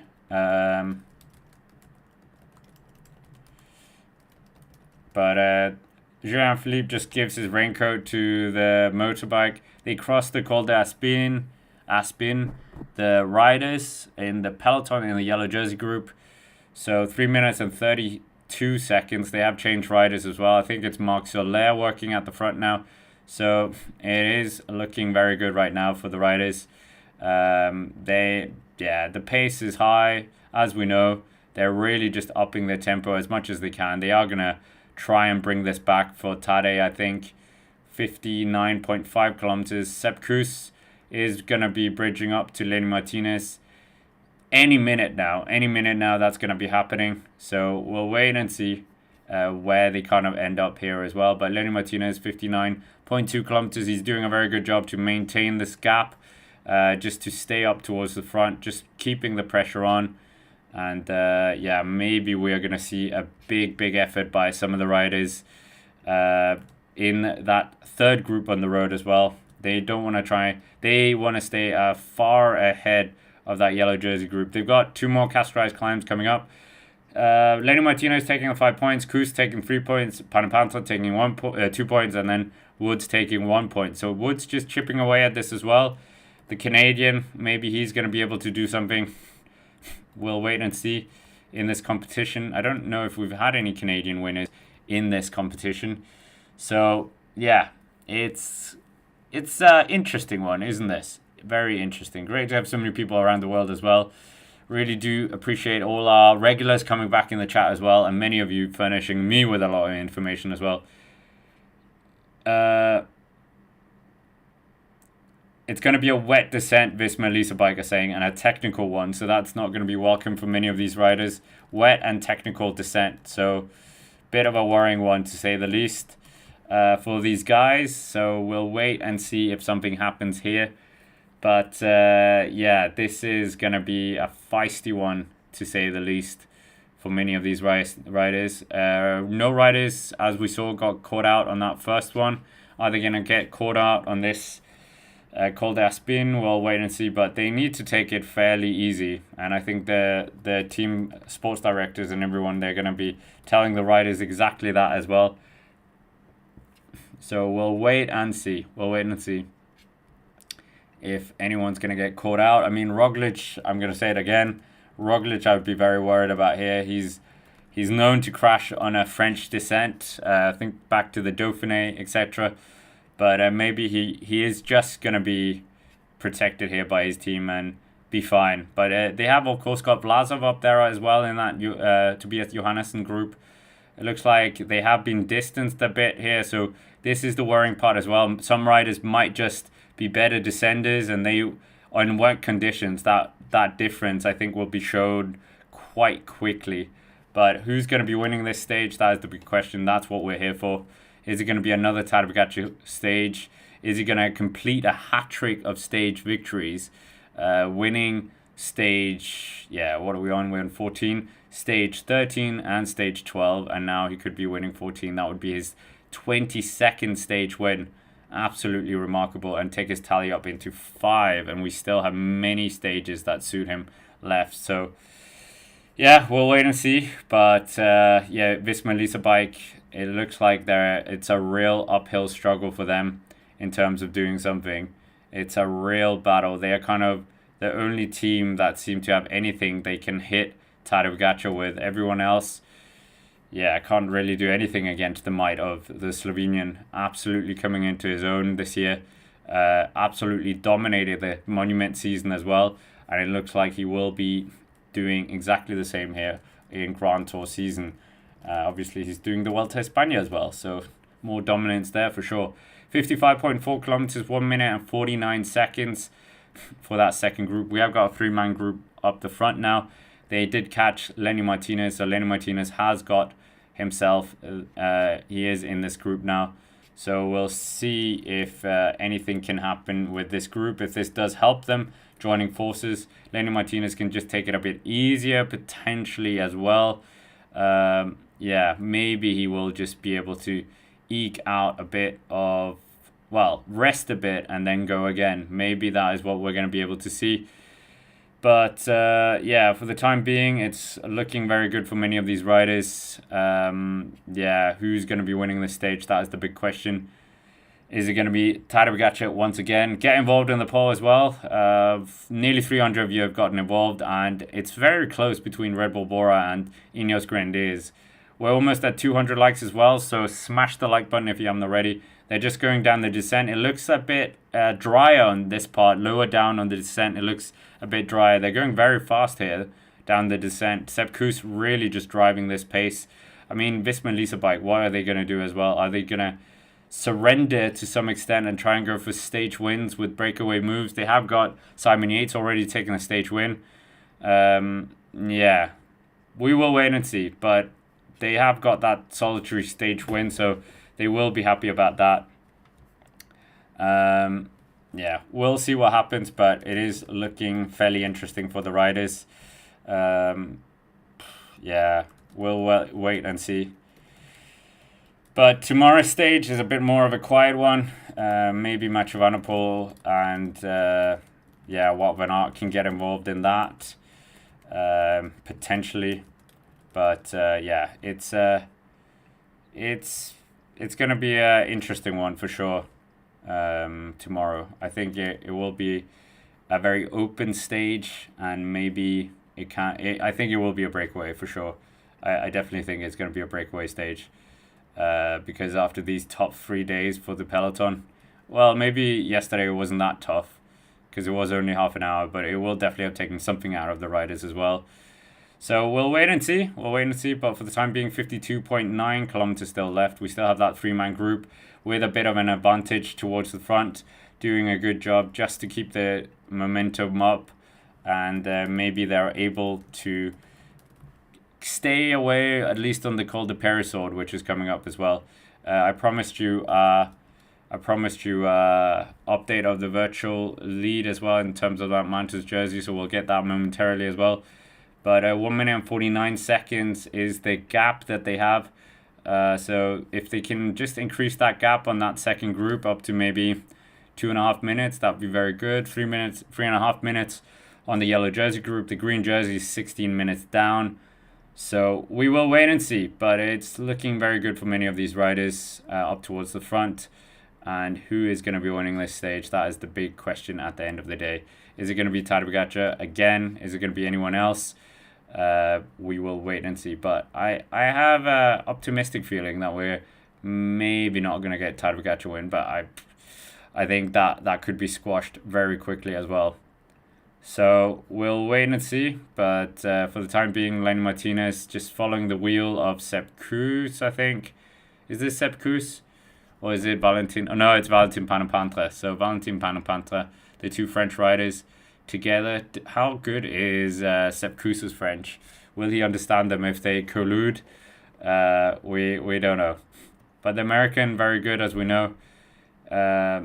Actually, no, that was not the group we were following. They're together now. Sepp Kuss, Valentin Panapantra, and Lenny Martinez. Yeah, we will see what they can do. They're coming down to one of the villages here. So then next is going to be the Col de Perisord. We've had the Périgueux yesterday. Now we've got the Perisord. So many things can happen on this stage, as we know. Those mountain points are going to be valuable, very valuable for Lenny Martinez at the top. So maybe he's going to be able to get them here. We will wait and see. But for the time being, they've still got a leash of about 1 minute and 52 seconds on that chasing group. So maybe that's enough. Maybe that is enough. But I'm not too certain. I think all of this is, yeah, it's going to be very tight for many of these riders. And maybe we can see a bit of a, yeah, something happening. Something interesting. That's what we want to see. We want to see something unpredictable happen. 3 minutes and 38 seconds. So the peloton have just lost a few seconds of an advantage there as well. But yeah, for the time being, it's looking very good. They've got this under control. Even though Tobias Haller-Hannesson is a bit of a threat in the GC, they're not going to be too worried about him either. So yeah. So we'll wait and see.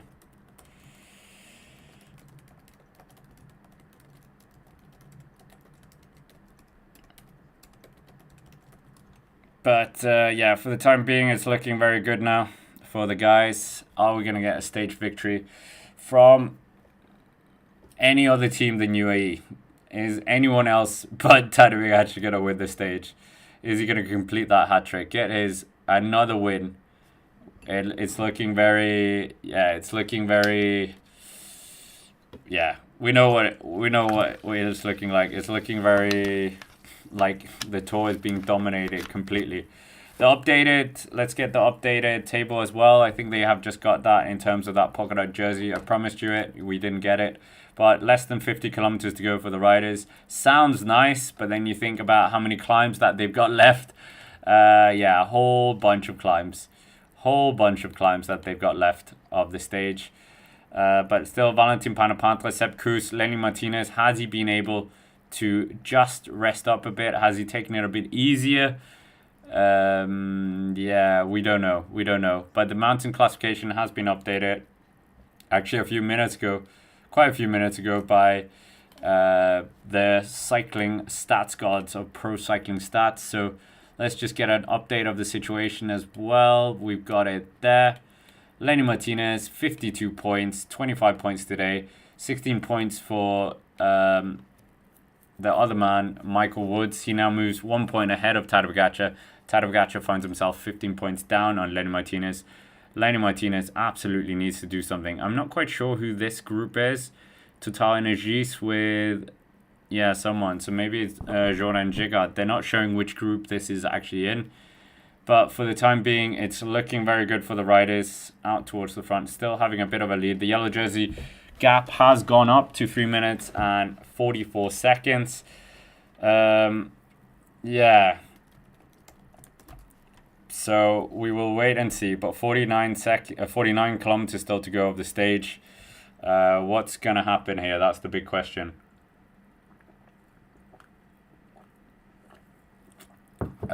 So yeah, we'll wait and see. So is this going to be a stage victory from the breakaway? That we could do that one as well. Breakaway versus peloton. 3 minutes and 42 seconds. How much time do they need to get onto that final Super Bagnier to hold off the riders? Yeah, what are we saying as well? Cycling Dane, the Cycling Dane.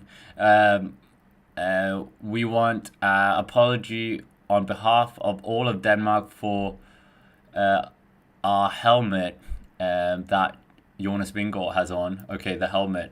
Is that what we mean? The Bukma helmet? Is that what we're talking about? But yeah, we have got a few Danish people in the comments as well, which is always great, myself being a Dane. What we're saying as well, DB Cooper watching the United match on TV, Tour on the iPad, and Scott on my phone. This is complicated stuff. Thank you, DB Cooper. Very, very active attention, your attention being separated over various different things. Great to have over 800 people in the chat. Let us know where you're watching from as well. And I hope you're all having a good day as well. 48 kilometers to go. Stay hydrated as well. I find it very hard to do that. But coffee and sparkling water. But for the time being, it is a very interesting day, this. Big, heavy mountain stage. The Col de Tourmalet ticked off. The Col de Aspin ticked off. Next climb. Oh my goodness, I forgot what the next climb. The Perisord, the Col de Perisord. We had the Périgord yesterday, and now it's the Perisord. We still have the 3 riders out in front. They've got a lead of 3 minutes and 38 seconds on the yellow jersey group. Sepp Kuss, former stage winner of the Tour. Valentin Panepantre, former stage winner of the Giro d'Italia. Lenny Martinez, not yet to win a stage, I think, of a Grand Tour, but it has already finished inside the top 10, if I'm not mistaken. Let me just double check, fact check myself that I'm not saying lies. Wasn't he in the Vuelta? Was he not in the top 10 in the Vuelta? No, 24th. I was wrong. Sorry, guys. Apologies. But yeah, this is his second Tour de France. Lenny Martinez, polka dot jersey. Never won a polka dot jersey in a Grand Tour. Has had a very good season this year, the young Frenchman, in his first season with Bahrain victorious. We talked about it so much as well this year. Finished 11th in the Tour of Valenciana. He finished 3rd in the Tour de Alpes-Maritimes. In the Paris-Nice, he managed to take a stage win and finish, well, outside the top 10, so that was a bit irrelevant. And then in the Tour de Romandie, his best stage race, I think, to date. 2nd place overall, but that doesn't tell the full story. Finishing 2nd to Jay Vine on stage 3 in a sprint, and then beating Almeida in a sprint on stage 4, but losing out to the Portuguese rider in the time trial. But yeah, losing the jersey, unfortunately. So close, but no cigar, and then winning the final stage of the Dauphiné. But then a bit of a slow start to the Tour this year. Getting the jersey, losing the jersey, and now back in the jersey, virtually taking it away from the clutches of Tadej Pogacar. So, yeah, we will wait and see what happens. Yeah, certainly is going to be an interesting one, this. The stage is... yeah, the stage is looking very good here. 46.7 kilometers to go, 3 minutes and 26 seconds.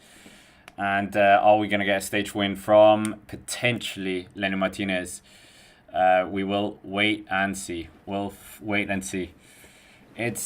It's an interesting day with the breakaway getting a bit of a leash, but it has come down somewhat now. It's 3 minutes and 3 minutes and 26 seconds. Yeah, this is looking interesting. So potentially something can happen today. Potentially, but we don't know. Anything can happen. but is a breakaway stage win going to happen? The second group on the road, 1 minute and 22 seconds for them in terms of up to that front trio that does contain the polka dot jersey leader. And we're going to get onto the Col de Parisord momentarily as well. 7.1 kilometers, 8.1%. Offers 10 points at the top, and then we got a long descent until the bottom of the Luchon Super Panier. 12.6 kilometers at 7.5%. I think that's where we're going to see some dramatic fireworks again.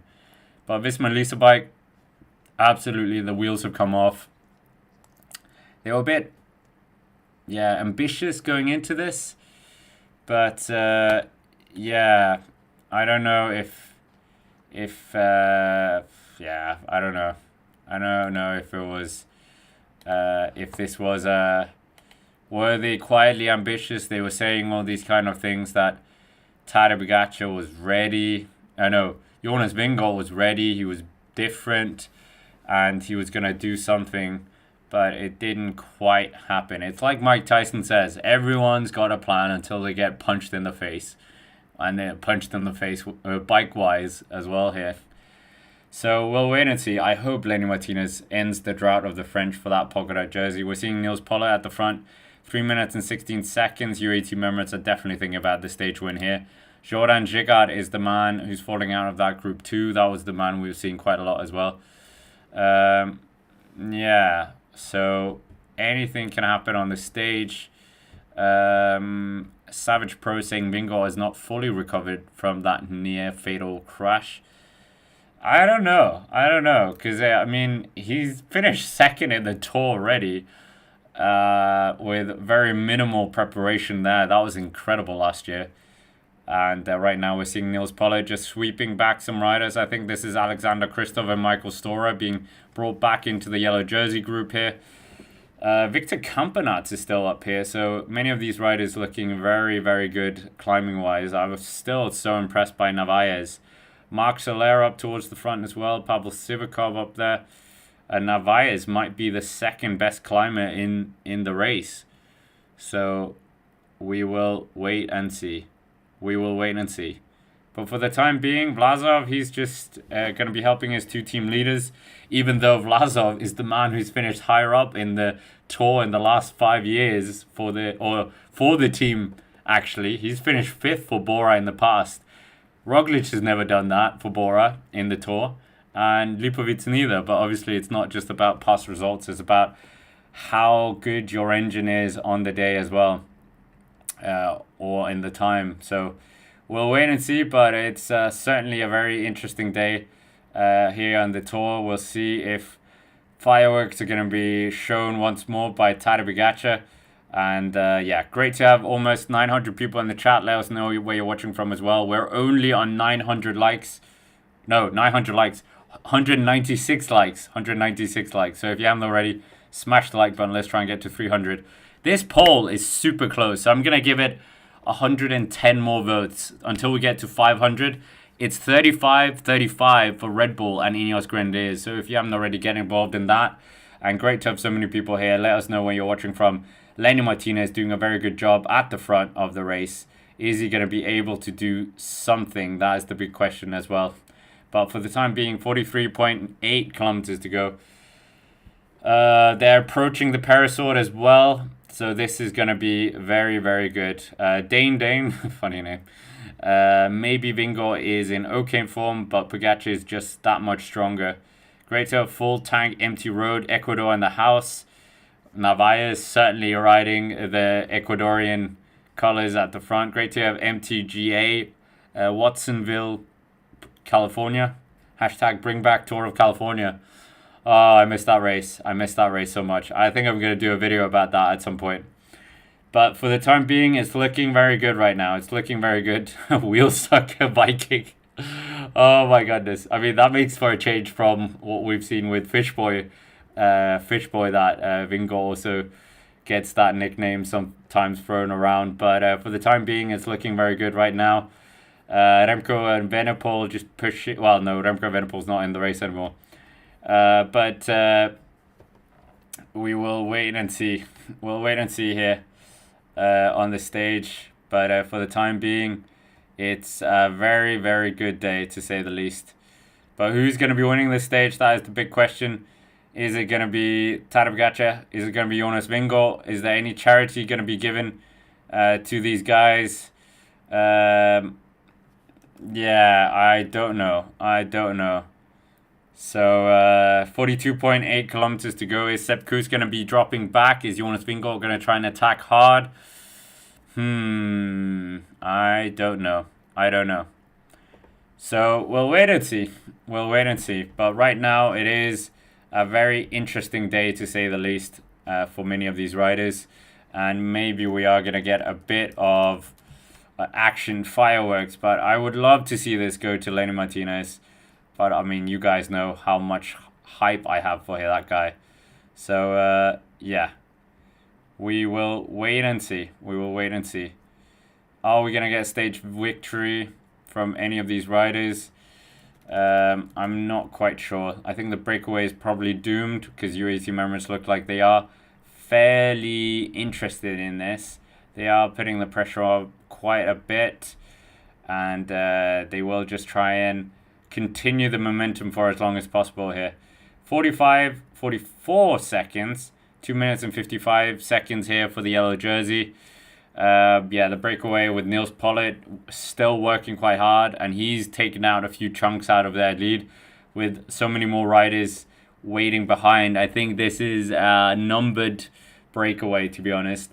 Tobias Halle Johannessen's group is catching up to that front trio. They only got 44 seconds.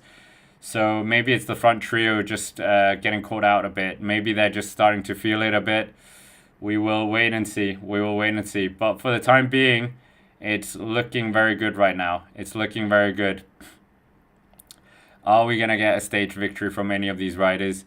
That is the big question. 41.6 kilometers to go. Anything can happen. Anything can happen. I love to say it, but we know it's true. Remco Evenepoel can even abandon on the Tourmalet. Well, he didn't abandon on the Tourmalet. His GC abandoned in the Tourmalet in the Vuelta a España a few years ago. Was it 2024 or 2023? But for the time being, we're just waiting to see Sepp Kuss, Panepantra. Yeah.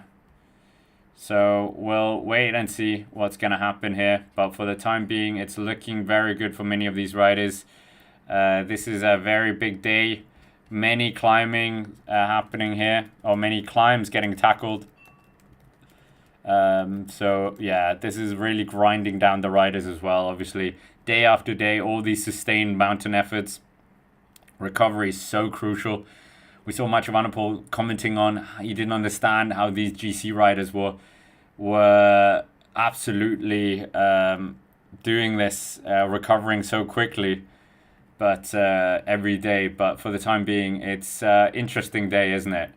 32 seconds. 32 seconds is the gap here.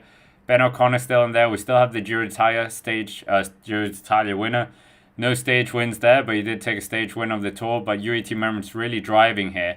They're really just driving the pace right now, and we'll see what happens here. But right now, Astana there in this group. So I think this is Sergio Higuita with Aina Rubio, I think, in there as well. Is this Michael Woods in this group?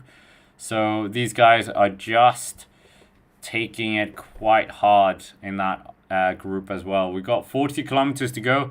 40 kilometers to go. The Col de Peyrasourde is the next climb. Peyrasourde, Peyrasourde, whatever. Something pay. So we'll see what happens right now. We'll see what happens right now. But for the time being, 40.7 kilometers to go. Riders dropping out of the breakaway groups as well. The yellow jersey group have squashed the gap under 3 minutes now. So it's looking more and more likely that we are going to get another GC showdown with not just this climb, but another climb coming up as well. So yeah, it is a bit alarming for the riders. And yeah, the breakaway guys, they are definitely going to be feeling this for sure. They are definitely going to be hurting at the front.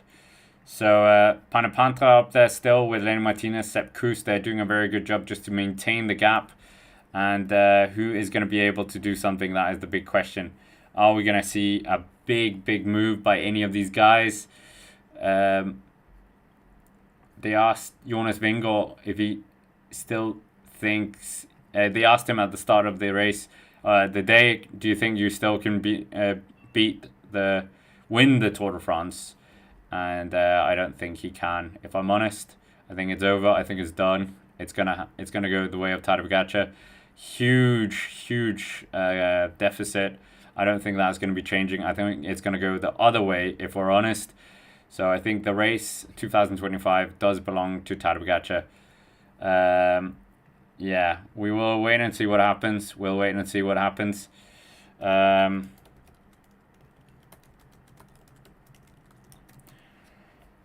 yeah, we're seeing DSM, Picnic Post-Anal. They're looking very interesting. So we'll see what happens on the stage. But for the time being, anything can happen on the stage. The breakaway has a small chance if they can do something. But is that going to happen? Great to have almost 1,000 people in the chat. Let us know where you're watching from as well. And great to have some of our regulars back in the chat as well. So are we going to see Tadej Pogacar winning the stage? I mean, the poll, I promised you we would end the poll at 500. We're on 476. So very, very close to finishing the poll. So yeah, we'll see what happens here. So yeah, potentially we can see a big moment happening on the stage today. Yeah, 39.4 kilometers to go. This is looking very good for the yellow jersey group. So I think we are going to get another Tadej Pogacar victory potentially. And this could be it. This could be a very, very good one. For Tadej again in UAE. I mean, how many yellow lions do they have in that team bus as well? They've got the rest day coming up as well on Monday. And yeah, could be a very interesting one to say the least here. So is Tadej Pogacar tired? I don't think so. I think he's absolutely going to go for more glory. He seems like fatigue doesn't affect him. We are on the Col de Paris-Sourde now. So the three riders have entered it. They've got 14 seconds. We can look behind. We can see the second group as well here. So they are potentially just going to make the catch before we get anywhere near the top of the climb as well. So the polka dot jersey points are well and truly going to be up for grabs, I think. But who is going to be winning the Paris-Sourde, Col de Paris-Sourde points? There are 10 up for grabs, as we know. 10 points up for grabs. Who's going to take those 10 points? Lenny Martinez desperately has to take those 10 points if he's going to be able to survive this. We know this onslaught is incredible. But yeah, we'll wait and see if they're able to do this. 39 kilometers to go. 6.6 kilometers left of the Col de Paris-Sourde. This is an interesting day. Great to have so many of our regulars here. Absolutely makes it a lot more enjoyable. The chat is absolutely on fire most stages. So keep it going, guys. Keep it going. But UAE Team Emirates, they are definitely not letting this go. They're definitely knowing that there is a threat. Tobias Haljohannesson, was this a wise move by the Norwegian to get in the break? Depends on how his legs, obviously, as well. How is he feeling? How's the other GC riders feeling as well? But yeah, he's doing a good job just to stay up there. Keep the momentum up. They've got... have they caught them? Yeah, they've caught them. So Group 2 and Group 1 are all back together now. Group 2 and Group 1 all back together now. So yeah, we will wait and see what happens into this. But they're doing a very good job just to keep the pace on. Lenny Martinez showing an L. Oh, is this for love? I don't think he meant loser. So yeah, we'll wait and see. But Niels Pollitt, brought in from, wasn't it Katusha? Or no, it was Bora. He's been at Katusha before. But Lenny Martinez hanging on to this new group. We have to go through the new breakaway as well. We got Arensman, Rodriguez, Tobias Haljohannesson, Panther, Sepp Kuss, Lenny Martinez, and Ben O'Connor. Ben O'Connor, of course, struggling a bit to stay on the wheel of our man as well a bit earlier. So we'll wait and see what he can do here. But Lenny Martinez doing a good job here to just keep the pressure on, do everything he can to keep this going. But we'll wait and see what he can do. Doing a very good job, to say the least. Yeah. So are we going to get a stage win from any of these guys in the breakaway group? That remains to be seen, but it's slim now. 2 minutes and 19 seconds. Ben O'Connor goes off the back. Ben O'Connor not having a good tour, but we all know that he did crash as well. So, yeah, so a big shame there. Yeah, what a shame. So, as we know, Remco Evenepoel, yeah, what a shame, what a shame.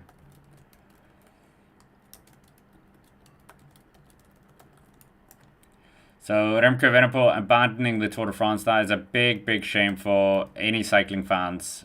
We know we love this guy, watching him on the bike, absolutely a breath of fresh air sometimes.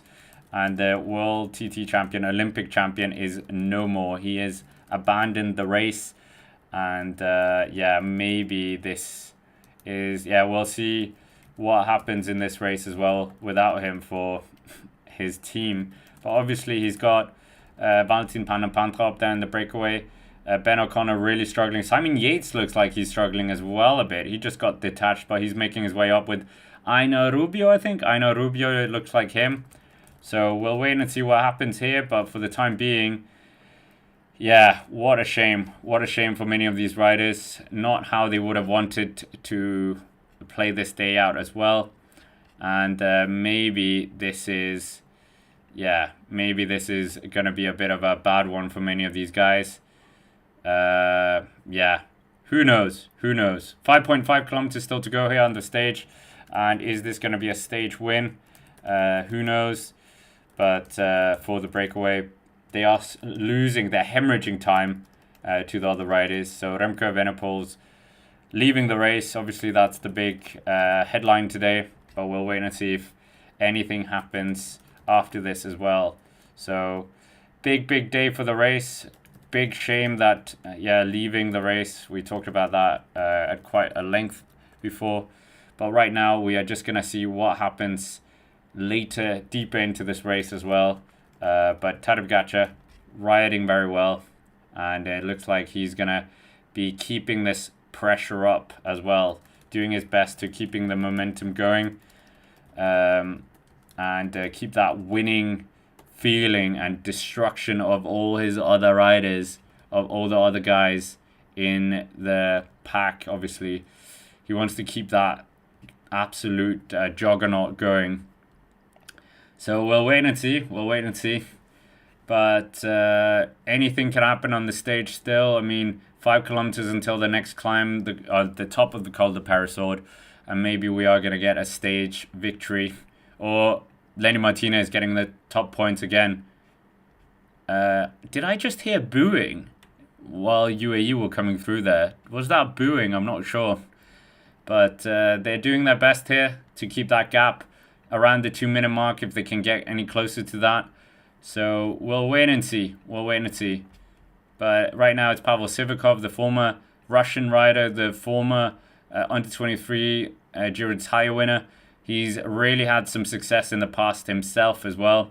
But what is he going to be able to do here? That is the big question. But for the time being, he's doing a very good job just to push on, do his best, and do something here for his team as well. But are we going to see something happening on the stage? Something real big. But Kevin Vauquelin as well, the man rumored to Ineos Grenadiers, will potentially be leaving the team at the end of the year as well. So yeah, we'll wait and see what happens, but yeah, it's looking very promising for many of these riders in terms of new teams, etc. But incredible to see what's going on this stage. Riot is cracking, feeling the forces, but Simon Yates just hanging off the back. He looks like he's wavering a bit. 37 kilometers still to go. UAE picking off riders one by one. Looks like Enric Mas, the rider sitting in 15th place, he's just going to get picked up here by Pavel Sivakov. So 4.5 kilometers to go. 2 minutes and 7 seconds here. 2 minutes and 7 seconds. And yeah, we are looking at potentially a stage win from many of these riders. That breakaway looking very good as well. and maybe we can get a stage victory from some of these riders. We will wait and see. But the breakaway, the days are looking more fragile than it was before. So yeah, I'm not quite sure what's going to happen, but it is looking very, very interesting right now. If you're wondering what happened with Remco Evenepoel early on, actually through the magic of having Jack editing as well, a Remco Evenepoel video, we've actually got a video on the channel as well, on the extra channel. So check that out as well. It's just gone live 2 minutes ago. So with the power of an editor, we could actually get that out. So great to have so many people in the chat, over 1,000 people enjoying the Tour de France. We're seeing our Rensmen up here as well. They're pushing on. Lenny Martinez is still up here as well. Riders dropping at the back. Tobias Halle-Johannessen up there. And we're seeing Lenny Martinez, Arensman, and yeah, Tobias Halle-Johannessen, Arensman, and Lenny Martinez, Arensman, and who's the other rider? I'm going a bit backwards here. Probably should drink a bit more. So they're doing a good job. They just got off the front a bit here. Ben O'Connor struggling a bit with Sepp Kuss and Simon Yates. This front group is really starting to tear itself apart. Arensman ups the tempo. Lenny Martinez trying to pursue the Dutch rider. Tobias Halle-Johannessen's been distanced a bit, but it looks like he's riding to his own tempo here. What is he going to be able to do as well? And right now we are just seeing the riders doing a good job. What are we saying as well? New poll, please. Who wins today? Peloton or breakaway? It will be... Your wish is my command, JJ. Who will win the stage? All classic or breakaway versus Peloton. We've had this many Grand Tours. And here we go again. Who's going to win that poll? But 3.7 kilometers to go. Our Rensman has dropped everyone. Everyone's been distanced by the Dutch rider. He has taken stages in the past. Wasn't it I think he win in the Vuelta a España. He's been top 10 in both the Vuelta and the Giro d'Italia twice as well. But 2 minutes and 15 seconds. UAE Team Emirates have 4 riders around Tadej Pogacar as well. Jonas Vingegaard looking a bit more depleted, but of course he has got 2 satellite riders up the road. UAE Team Emirates losing Almeida. Doesn't seem like it's affecting them too much here. So yeah, what is going to happen here is the big question. Doing a good job just to keep the pressure on as well. What are they going to be able to do later on into this as well? But the Peloton, they are not letting anyone sit up here. They are absolutely going for this. They want to try and get this as a stage victory here. Absolutely incredible to see that as well. And yeah, Remco Evenepoel no longer in the race. Matthias Kjellmo Jensen no longer in the race as well. So a lot of riders out of the race, unfortunately, today. So yeah, a bit of a shame. A lot of non-starters, well, 2 non-starters as well. Brian Coquard out of the race as well. But for the time being, we're seeing Ben O'Connor, Jordan Gicard. He's just trying to climb up to the other riders that he sitting up, and we'll wait and see what's going to happen. But for the time being, it's a very open situation on the road. 2 minutes and 22 seconds. I don't think that's enough. I don't think you guys think that's enough as well. So our poll is looking a bit fragile. It's looking a bit fragile, isn't it? So are we going to be able to see a shift here? That is the big question as well. Yeah. So this is looking interesting. Simon Yates, Sepp Kuss, they're not really doing anything. They're quite far behind now. And 2 minutes and 29 seconds. Our Rensman, obviously there's still points up for grabs there. Lenny Martinez trying to clutch onto the wheel of Tobias Halle-Johannessen. He just needs to get some points as well. Sepp Kuss, Simon Yates, they really just need to rest up here. But 2.7 kilometers to go. Our Rensman, how much has he got left in the tank? Tired of trying to rescue the failed top 10 bid of Carlos Rodriguez. Rodriguez had this phenomenal start of never having finished outside the top 10 in a Grand Tour. But this year, I think the Spanish rider is going to be failing that record. So we'll wait and see. But 34.9 kilometers, 2.5 kilometers left of the Périsord. And this is looking very, very good here. Great to have so many people joining again back at the Cycling Dane, and of course we've had a lot of fun so far in the Tour de France, and of course we've got more stages to come. Tomorrow we'll see what that kind of unfolds as well. But Lenny Martinez, let's see what he can do. Is he going to be able to do something here? You can see on the screen, Arensman is actually inside the top 10 of the polka dot jersey, so maybe that is the new objective for Ineos Grenadiers. We've seen them shift to this kind of objective before. They won the polka dot jersey in the Vuelta with a Richard Carapaz. Of course, they won it before as well in the Giro with Mikel Landa. And they also won the polka dot jersey with Chris Froome as well. Who knew? I thought that was going to be the peak of dominance over cross classifications, and then Tadej Pogacar turned up a few years later and absolutely dominates 3 classifications, and he might well do that this year again. But Arensman, he just pushes on. 34 kilometers to go for him, 2 kilometers left of the climb. Absolutely incredible to see what's going on. Are we going to see a stage of today? Yeah. So this is absolutely remarkable what's going on right now. Are we going to see a stage victory from Arensman? He's doing a very good job at the front, continuing the momentum, pushing on as hard as possible. Can he maybe do something here on the stage? That is the big question. Yeah, we will wait and see, but for the time being, he is looking fairly good now. He's looking fairly good. Is he going to be able to take the stage win? That is the big question. Is he going to be winning today? We will wait and see. But for the time being, he's in the good position. Michael Storer just going out the back. The Australian for Tour de Pro Cycling. 2 minutes and 55 seconds. So Arensman's actually increased the pace a bit. Arensman has actually increased the pace. So that's pretty good by him as well. Yeah, that is pretty good.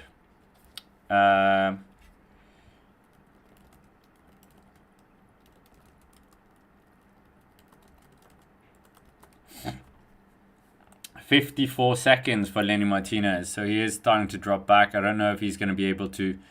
yeah, I think he's going to get maybe top 5 of the points, but we'll see how deep into this he can actually do this. Yeah, we will wait and see, but it's quite a dynamic situation on the road. Nothing's really set in stone. Who thought Arensman was going to be leading this? I thought he was going to be working as much as he could. Yeah, I don't know. Funny thing about Slovenia as well, Slovenia has put in a bid for the 2029 Tour de France, so yeah, maybe we're going to see the Grand Depart in Ljubljana as well, so that should be quite good. But for the time being, we're just watching Arensman, the Dutch rider. He's got about a minute of a lead to Lenny Martinez and the riders in that group. He's got about 3 minutes and 6 seconds to UAE Team Emirates. So if he's feeling good, this is the time to go for it. Maybe we can see Ineos Grenadiers salvage their Tour de France. It's Arensman versus the former Ineos Grenadiers rider right now at the front of the yellow jersey group, which is Pavel Sivakov. Ineos Grenadiers, I can't believe that they let so many good riders go. Adam Yates, Pavel Sivakov, Landa. I mean, these guys all went on to do great things afterwards. So a bit of a curse from Ineos Grenadiers. But 3 minutes and 7 seconds. 3 minutes and 7 seconds. Absolutely remarkable to see what's going on here on the stage. And welcome to every single one of you who have subscribed today on the channel. And let's just get a reminder of that as well. But for the time being, we're just watching the riders. They're coming up that penultimate Casperaz climb of the day. Are we going to get a stage win from Ineos Grenadiers today? That is the big question as well. Can they do something? Yeah, maybe. But there are a lot of riders in here that maybe want to try and do something against this. Arensman has 750 meters until he gets to the top of this climb as well. So maybe he is just able to do this. Hung Lee is asking what's wrong. UAE is gassed. I definitely don't think that's happening. I think they're just waiting maybe for the last one. I think Pavel Sivakov is a bit tiring. And yeah.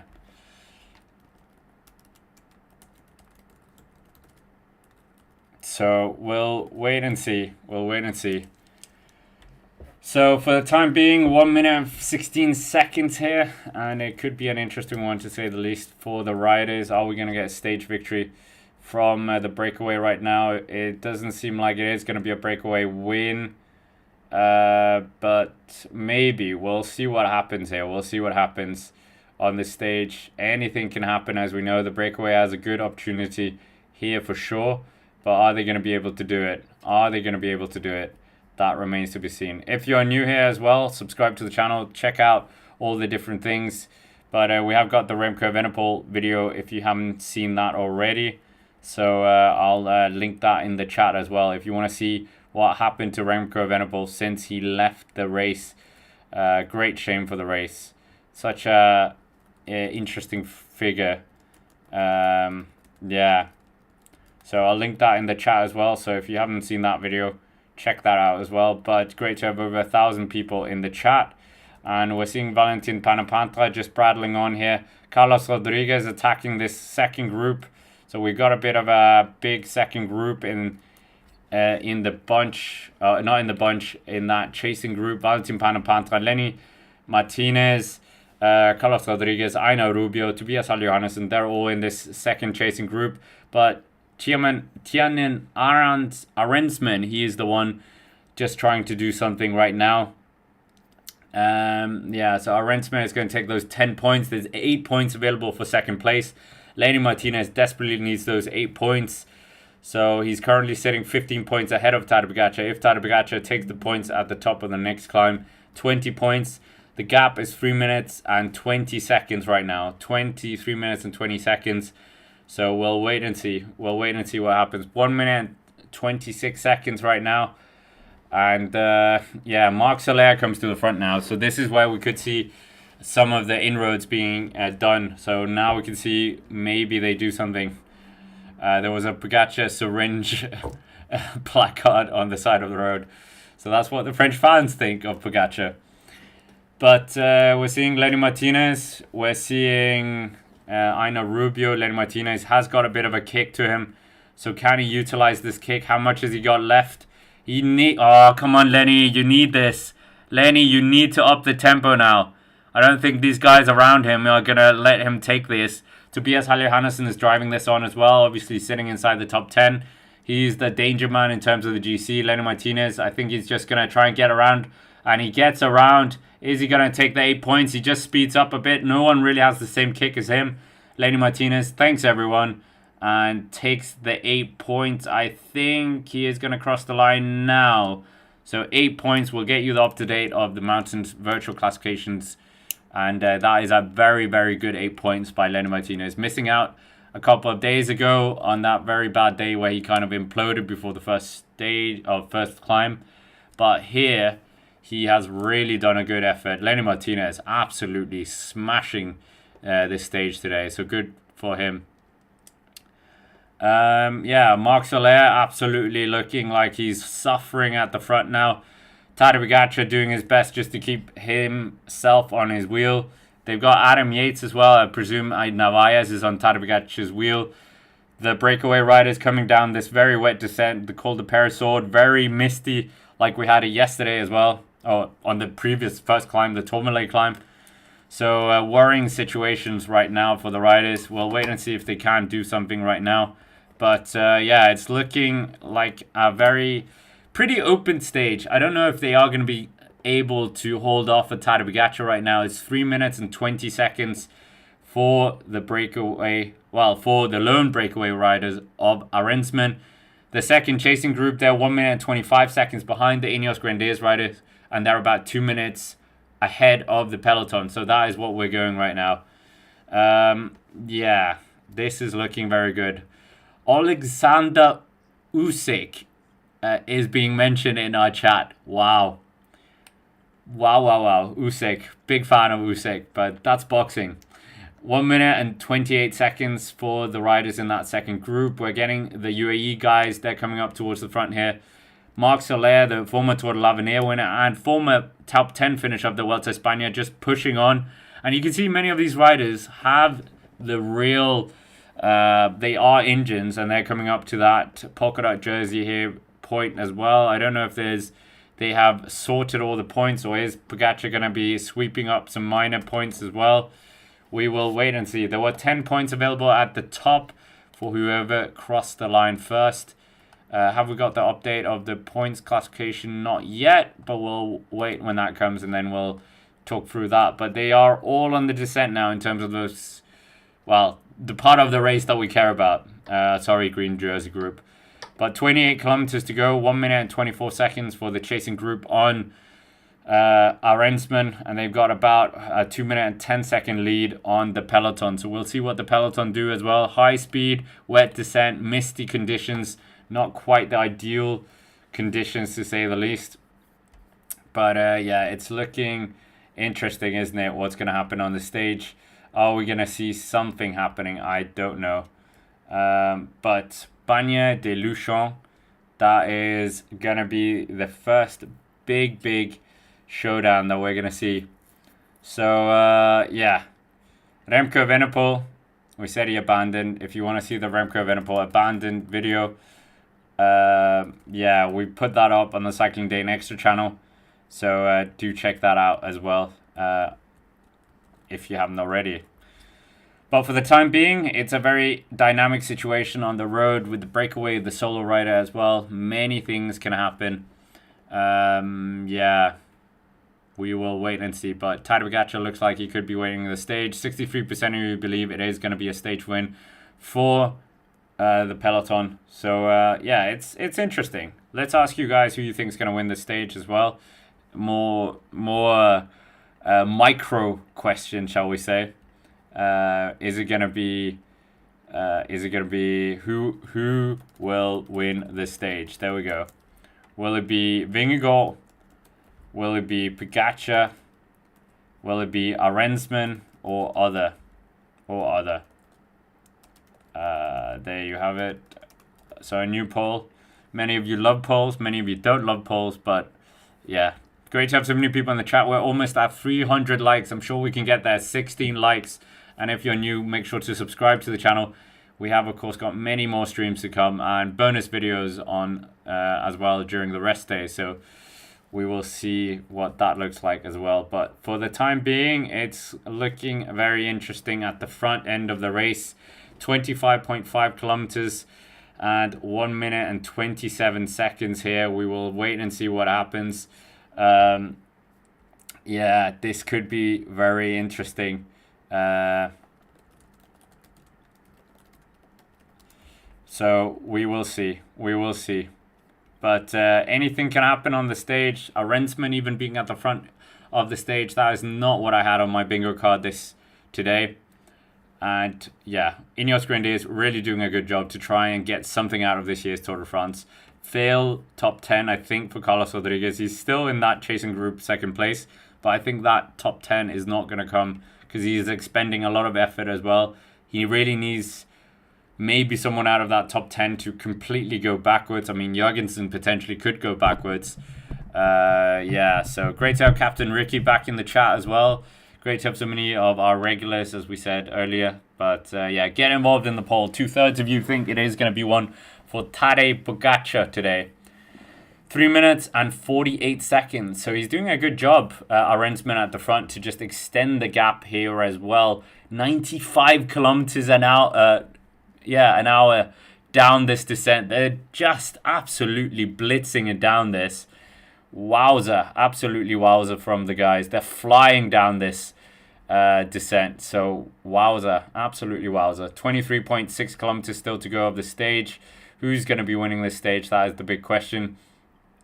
We'll wait and see. But for the time being, 23.6 kilometers left of this stage. We're getting very close to that final climb as well. That final climb is going to be a very interesting one up the Super Bagne. And maybe something can happen. We will wait and see. But for the time being, it's looking sort of good for Arensman. But we don't know his energy levels, obviously. We don't know the power. Give us the power data. Arensman just doing a good job just to really just up the tempo a bit. And what can he do? That is the big question. Amen. Great to have Amen as well. Good day. I watched Remco is missed. The Bears looks worse than the hair, by the way. Oh, the beard looks worse than the hair. Oh, I see what you mean. Yeah, maybe I should cut the beard. Still, yeah, I'm still...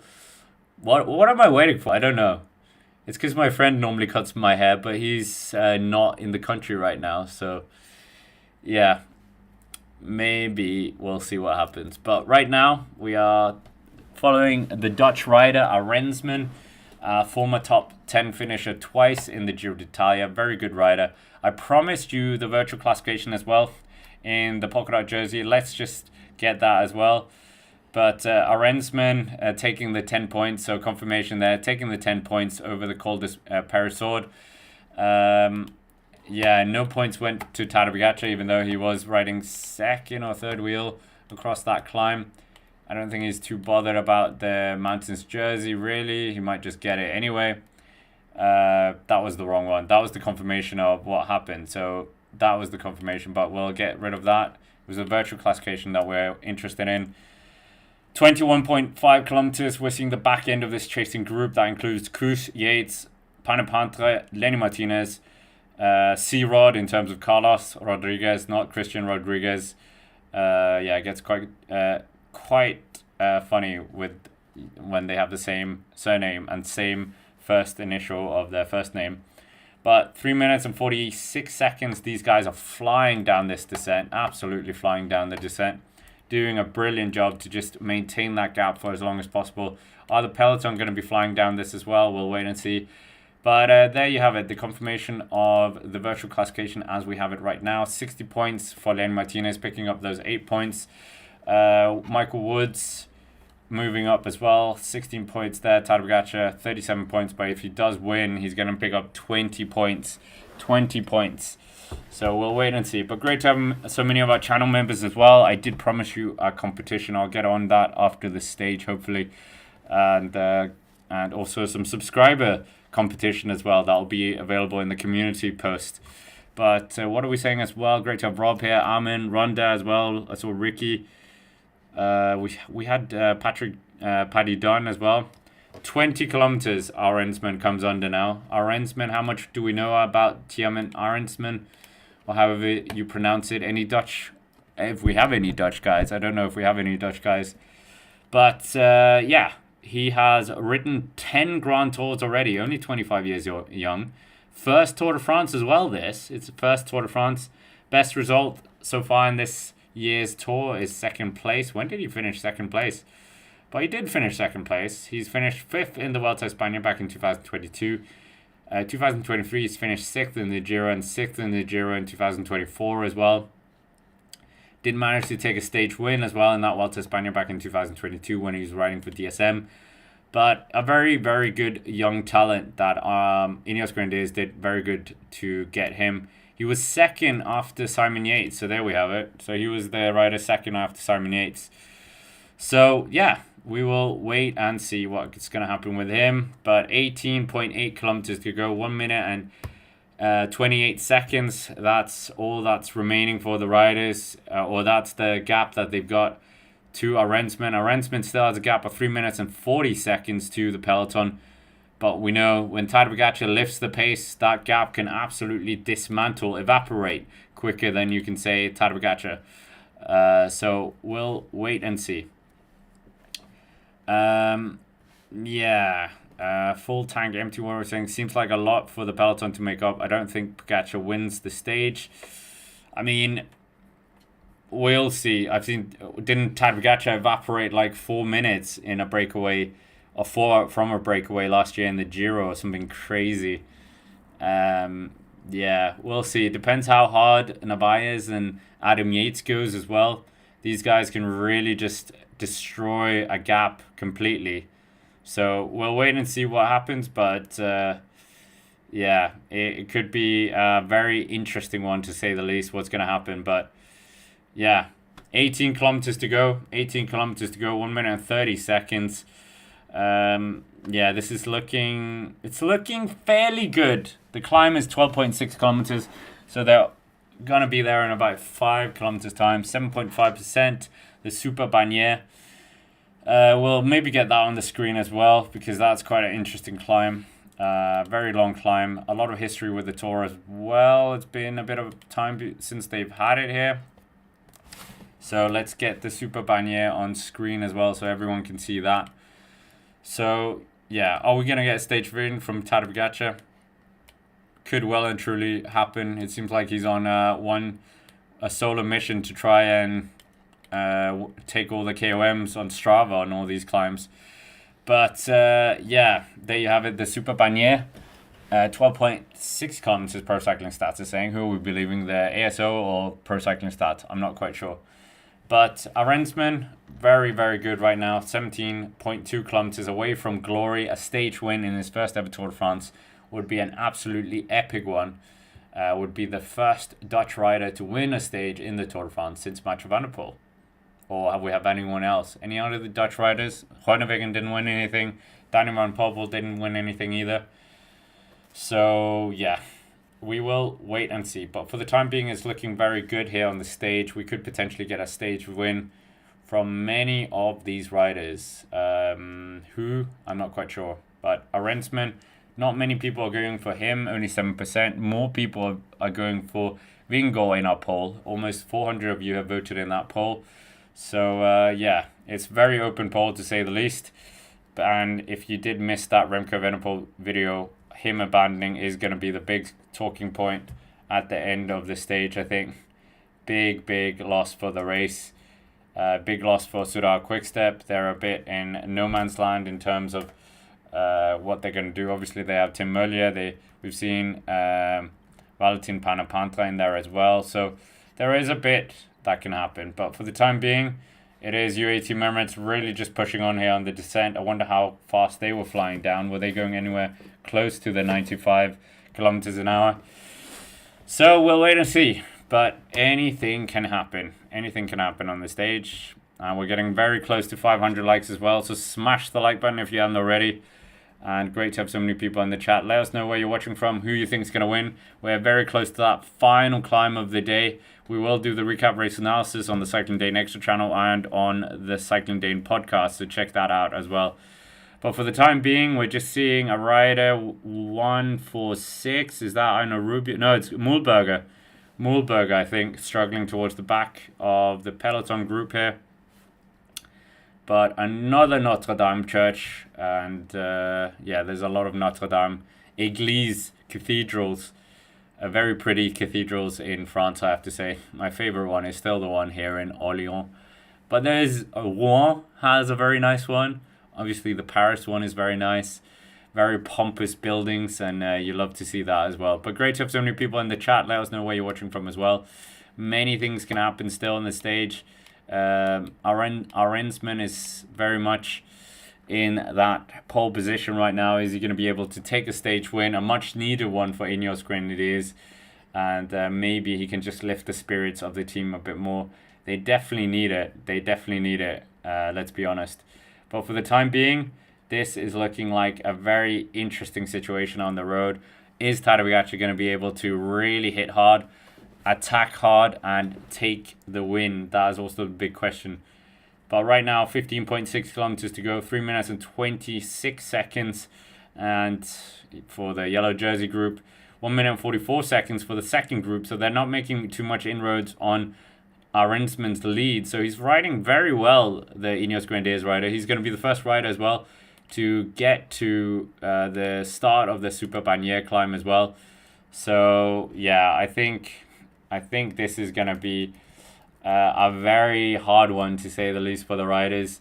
Lenny Martinez, can he pick up some more points as well? If the breakaway does stay away, this would be absolutely fantastic for Lenny Martinez. Pick up some more points as well.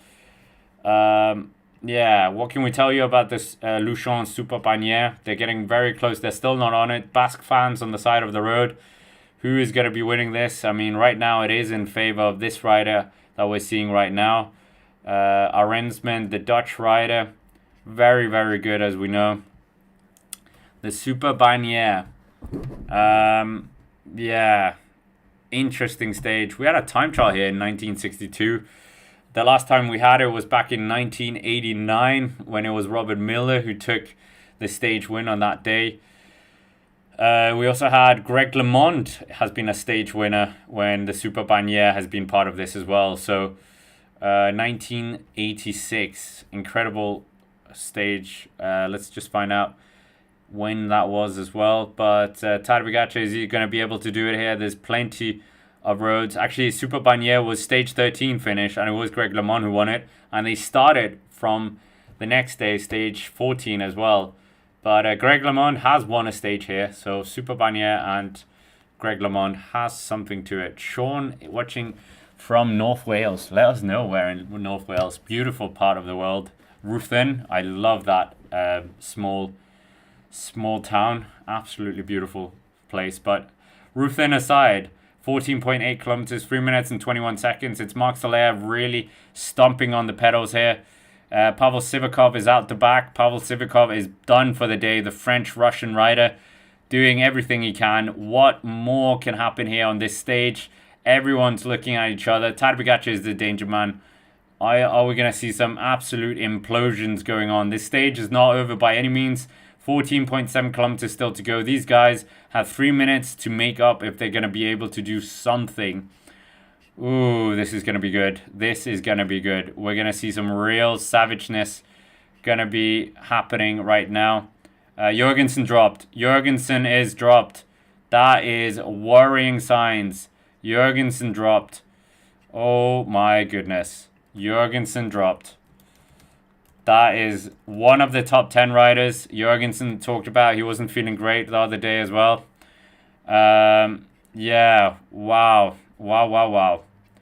That is crazy. Oh my goodness.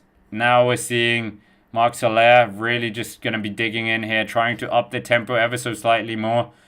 So Ineos Grenadiers, they're trying their best. They're going to really try and keep on this momentum with their man out towards the front. Our Rensman, 3 minutes and 11 seconds. I mean, it's a good lead, this. Very, very good lead. Marc Soler trying his best to just keep this pressure on. Simon Yates out the back of that second chasing group again. So, wow. Absolutely incredible what's going on here on the stage. But are we going to see some real big hammering now from UAE Team Emirates? They're just going to, yeah, I mean, at this rate, Tadej Pogacar could be winning the Tour de France by 15 minutes. So, yeah. Arensman, is he going to be doing it? Marc Soler is upping the tempo. He's trying to put everything into this. 3 minutes and 13 seconds. He's still got Narvaez, Tadej Pogacar as well. So there's still riders to do something here as well. So he's trying his best to keep this momentum going for his leader. Are we going to see something happening? And yeah, this is going to be good, isn't it? This is going to be very good right now. Yeah, this is alarm bells for many riders. Alarm bells. Absolutely alarm bells. Yeah, we'll wait and see. But right now, it's not looking very good for many of these riders. The pace is going to be absolutely accelerated when Narvaez comes to the front. So we'll wait and see. But for the time being, it's going to be a good one. It is going to be a very, very good one here. We'll wait and see.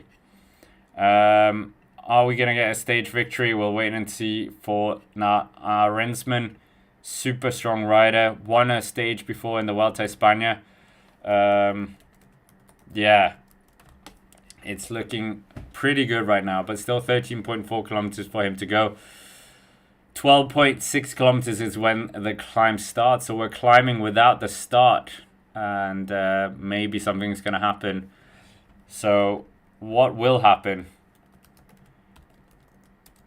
But right now, 3 minutes and 12 seconds to the yellow jersey group. Jordan Gigard is going to be swept up, the Total Energies rider. Shortly, the man that they wanted to try and do a GC. So that is not going to happen, unfortunately, for the French rider, the Total Energies rider. Yeah. We will wait and see. 12.9 kilometers still to go on the stage. 2 minutes and 17 seconds for that second group. 12.8 kilometers left of the stage. Are we going to see another record broken on this climb? Super Bagnaia, we were talking about it earlier. We haven't seen this climb for many years in the Tour de France. But yeah, Campenaerts up there, so he's doing a better job than Jorgensen. So Jorgensen, not quite there, unfortunately. We'll see if he can get back into this group as well. But yeah, Simon Yates dropping back, of course. How much has he got left in the tank? Jega just gets swept up here. A very small peloton group as well. A very small peloton group. It's really just been diluted a lot here. We haven't got the confirmation of who's in that. We got AG2R riders in there. Oscar Only's there. Kevan Voklan is in there. Primoz Roglic is in there with Florian Lipovic. But right now, 12.4 kilometers is what the confirmation of the Super Bagnier by the organizers. And yeah, 3 minutes and 12 seconds for the peloton to make up, the yellow jersey group, if they are going to make up on this. Felix Gall in there, Ben Healy in there as well. Good ride by him. And we're also seeing Oscar Only looking very good as well. So really, really good ride by Oscar Only. He's really saving the bacon. Yeah, really saving the bacon. Oh, we got spam alert. What was the spam? Yeah, we'll just see. I didn't pick up the spam, but let me know, guys, and we'll get rid of spammers. We want you guys to enjoy the chat as well. It's such a good conversation between cycling fans around the world, and we don't want anyone to spoil that, to be honest. But Marc Soler, he's still working at the front. Marc Soler just really pumping the watts here. Give us the watts. Come on, organizers. Give us the watts. Give us the watts. But for the time being, anything can happen on the stage. Who is going to be doing something? That is the big question. And it's looking like Campenaerts. Is he still? Yeah, I think Campenaerts is still in here. Campenaerts is just getting a bottle for Jonas Vingegaard, I think. 3 minutes and 8 seconds. So they haven't taken too much out of our Rensman on this first kilometer. So they're doing a very good job at the front right now. Our Rensman, yeah, this is going to look very good now for him. Super Bagnier. They are on this famous bridge to this climb. And are we going to see some epic moments here? We will wait and see. That second group is there. 2 minutes and 24 seconds. They are in danger of being swept up by the yellow jersey group. Sepp Kuss in that group as well, so he's going to be dropping back. Lenny Martinez, it's not going to be any points for him, I think, because of this. Because they are going to be swept up momentarily, so I don't think we're going to see that happening. So we will wait and see, but yeah, we will wait and see. But for the time being, anything can happen on the stage. They're really upping the tempo. Our Rensman struggling a bit maybe, but he just needs to really get in his zone here. Make sure that he's able to drag out the last piece of effort, because this is looking very good for him. He's pushing on a lot. There's a stage win up for grabs. 11.4 kilometers still to go. Dustin is saying Pogacar will launch with 6.6 kilometers to go. Brian's saying Velon will provide numbers. Yeah, but we want it now. We don't want it later. And yeah, the yellow jersey group are on the course now. They are on the course. Campenaerts goes out the back here, so he's done a very good ride to even be here. This guy used to be a TT specialist. Now he's a semi-climber, so a very good effort by him to stay up all over all those climbs. But 3 minutes, 11.1 kilometer. That is the situation on the road right now. What is going to happen? That is the big question. Are we going to see this? We will wait and see. We will wait and see. But who's going to be winning this stage? That is the big question as well. Smash the like button as well. Let's try and get to 500. We're about 150 away.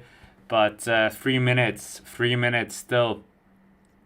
Looks like it's still Marc Soler at the front. I think we got Adam Yates riding second wheel. Third wheel, Tadej Pogacar. Fourth wheel is Narvaez. So a lot of things will happen when Narvaez is absolutely going to blitz the pace once more. So, yeah, we will wait and see. We'll wait and see. But a very dynamic group at the front. Maybe we are going to see something happening. But we'll wait and see. We'll wait and see. But it's looking very good for the yellow jersey group. Not sure if they're going to try and pursue this. Does Tadej Pogacar ever get tired? I don't know. But he'll try maybe and take the stage win today, maybe. Are they going to let it go to Ineos Grenadiers?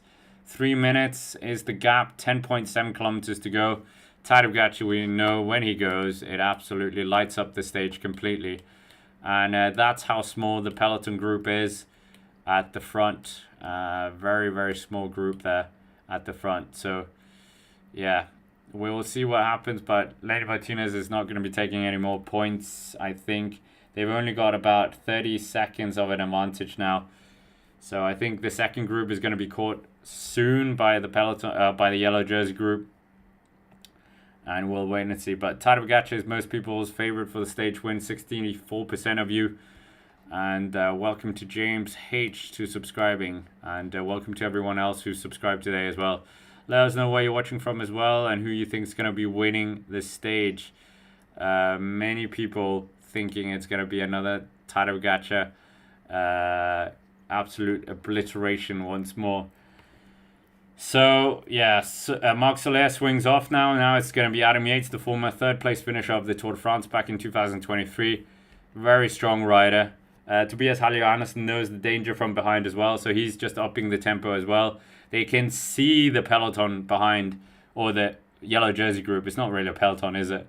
Yeah, they can see them behind, so they need to really up the tempo if they're going to be able to do anything. 10.3 kilometers still to go of the stage. Anything can happen right now. This is a very alarming situation for the second group on the road. They know the peloton is close. This could be all over. Their day could be very limited right now. The Super Bagnier, such an incredible climb for the riders, but who's going to make blink first? All these guys, many of them are on their knees, but Tadej Pogacar absolutely not on his knees, doing a very good job to keep up towards the front. Yeah, what can he do? That's the big question. Tadej Pogacar. He is a phenomenal rider, best rider of his generation. Whether it be classics or Grand Tours, he's there and he will strike hard. 2 minutes and 32 seconds. What is going to happen right now? Yeah, 2 minutes and 31 seconds for the second group. They can look behind and they will smell the group. The second group has been split in two, but that second part of the group is going to be swept up by the yellow jersey group. The polka dot jersey and the yellow jersey will be in the same group, but for how long? That group has Ben Healy in here. Ben Healy doing a very good ride. We have to say Ben O'Connor being brought back into the fold as well. But Tadej Pogacar still has two riders in front of him, Narvaez, and I think it's Adam Yates.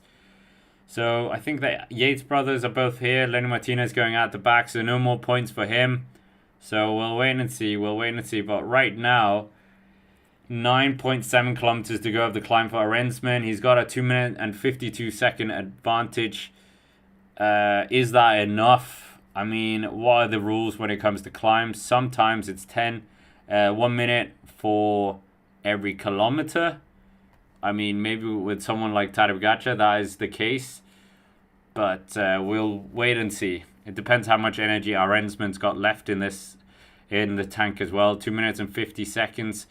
If they can get the advantage somewhere close to a minute and a half, I think Tadej Pogacar's got this in the bag. But we got Felix Gall up there. We got Bora up there with plenty of riders. So they're doing a very good job just to keep numbers very high. And yeah, I think it's just a grinding down process right now. And no one's really attacking right now. Tadej Pogacar, how is he feeling? Has crashed. Did do a great effort yesterday as well, winning that stage. But I just like fatigue doesn't really impact him. It's like he's a machine. But will he complete the hat-trick today? That is the big question. Is he going to win a third stage in a row? We will wait and see. But it's looking interesting. Very, very interesting what's going to happen. It's calm before a potential mega storm. But what is going to happen? That is the big question. Are we going to see a stage win from Tadej Pogacar today? Are we going to see a stage win from any of these riders? We'll wait and see. But for the time being, it's in the favor of Thymen Arensman. Thymen Arensman can potentially do something today. Is he going to be able to do it? We'll wait and see. Yeah. Remco Evenepoel abandoning the big headline, as we said. Skill moves it out as well. So a bit of a shame for many of these riders. But REMCO and the Tour de France is done for 2025. Soudal Quickstep, we'll see what they will do as well. Are we going to see Remco Evenepoel linked with Red Bull? I mean, Red Bull, do they actually want him, considering they've got Florian Lipovic, who is doing a very good job this year? So, I mean, maybe we won't actually see him move after this. Maybe if he was third place, then yeah, but I'm not sure. I'm not sure, if I'm honest. So we'll wait and see. But 8.6 kilometers to go, 2 minutes and 50 seconds. I mean, Arensman is able to keep these riders at bay a bit. So, yeah, is it going to happen? That is the big question. Is it going to happen? So, who's going to be winning this stage? We'll wait and see. Yeah, would be interesting, to say the least. But, yeah, 8.3 kilometers still left. We can kind of see the stage there in front of us. Let's just get a bit of a look at that as well, so we can kind of talk through where they are right now. They are 8.3 kilometers to go. So they're around the, around the 5 kilometer mark. It does get quite steep up towards the last kilometers, 2 kilometers.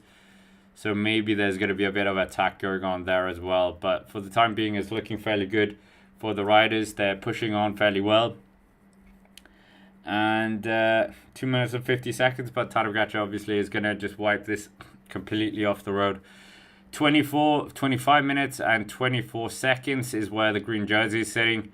8 kilometers to go. The second group, there is still a second group on the road. They've managed to keep the yellow jersey at bay. Tobias Halle Johannessen with Aino Rubio and Carlos Rodriguez. They're just trying to stay up towards the front of this yellow jersey group for as long as possible.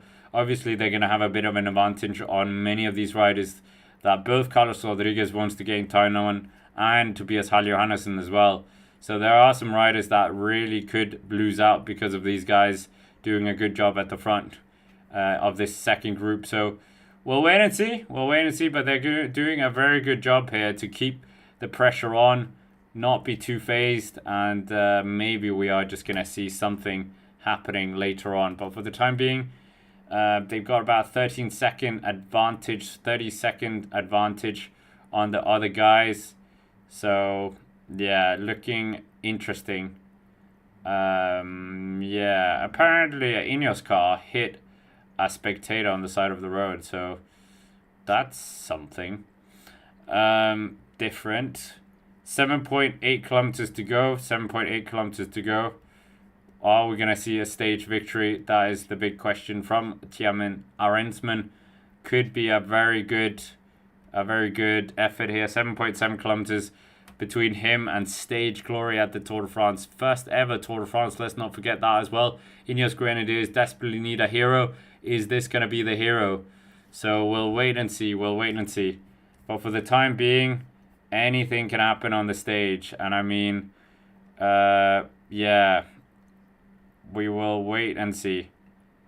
It's looking very interesting right now.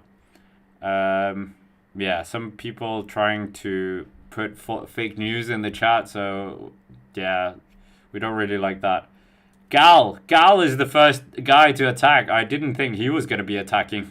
So Felix Gal attacking. Felix Gal of Decathlon AG2R. He's just trying to get off the front. He finds himself at the lower ends of top 10.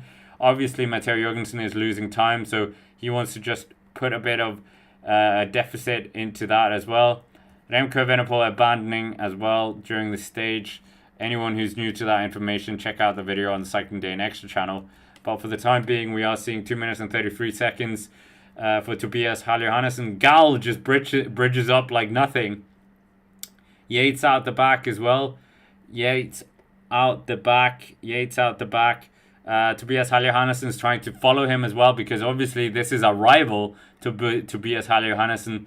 These two fighting for those lower ends of top 10. So he really needs to try and do something to keep this up as well. Yeah, good ride there by Felix Gal, doing a good ride. The UAE ride is just slowing up, it looked like a bit. Navaya's out the back, so that is an interesting point of the race as well. Adam Yates comes to the front. Is he gonna up the pace now. Adam Yates and Tadej Pogacar. What a pair. What an iconic pair. So we'll wait and see what happens right now. It's still going very well for Gal. Gal distancing Tobias Johannesson. He's currently second on the road. Gal. Yeah, very, very good rider. Gal attacking. Yeah, this is looking very interesting now. Now Gal is 2 minutes and 24 seconds behind of Arensman. Arensman still has 6.8 kilometers to go. That's still a very long way to go. Tobias Johannesson sits in the third group now, but he is going to be swept up by that yellow jersey group momentarily. 2 minutes and 40 seconds they are down. Adam Yates is the one lifting the pace. Adam Yates seeing his brother go out the back, but he is doing the role that he's so good at. Adam Yates, one of the best, I would say the best climbing domestique in the world right now. So Adam Yates, absolutely incredible. Tadej Pogacar on the wheel, Tadej Pogacar on his wheel, and Jonas Vingegaard on his wheel. And then we got the Red Bull Bora Hansgrohe duo as well up there as well. So a very slimmed down group, very diluted. The cream of the crop are here. And yeah, Visma Lease Bike find themselves in a very bad situation now. Very bad situation for them. They've got, riders not really where they would want. Oh, wait, they haven't got any riders up here. So, yeah. What are we saying as well? Drew saying that should pull Adam Yates a win. So Mama Yates gets him a Christmas gift. Yeah, maybe. 2 minutes and 33 seconds. 2 minutes and 33 seconds. This is looking very interesting now. We're almost at 400 likes as well. Our Rensman is the desperate lamb up towards the front. And is he going to be slaughtered by UAE Team Emirates? We'll wait and see. But Gal, he's got 2 minutes and 14 seconds on him. 2 minutes and 14 seconds. Is this an Astana rider we've got in the group? Or am I just blind? Who have we got in the group? Yeah, Gerald Tejada, the Colombian, is in this group as well. So a good ride by him. Wasn't in the break, so maybe he's starting to feel quite good. But he is 1.5 hours down on GC, so that doesn't really help them much. Adam Yates, almost an hour down as well. Jonas Vingegaard is in this group. Valentin Panapantra also doing very well, but he's 1 hour and 36 minutes down, so that doesn't really help them either. Ben Healy, 17 minutes down. Carlos Rodriguez, about 21 minutes. Primoz Roglic, almost 9 minutes down. Florian Lipovic, 7.5 minutes. Kevin Vauclain still in this group, so he's doing a very good ride. And he's about 8 minutes and 15 seconds down.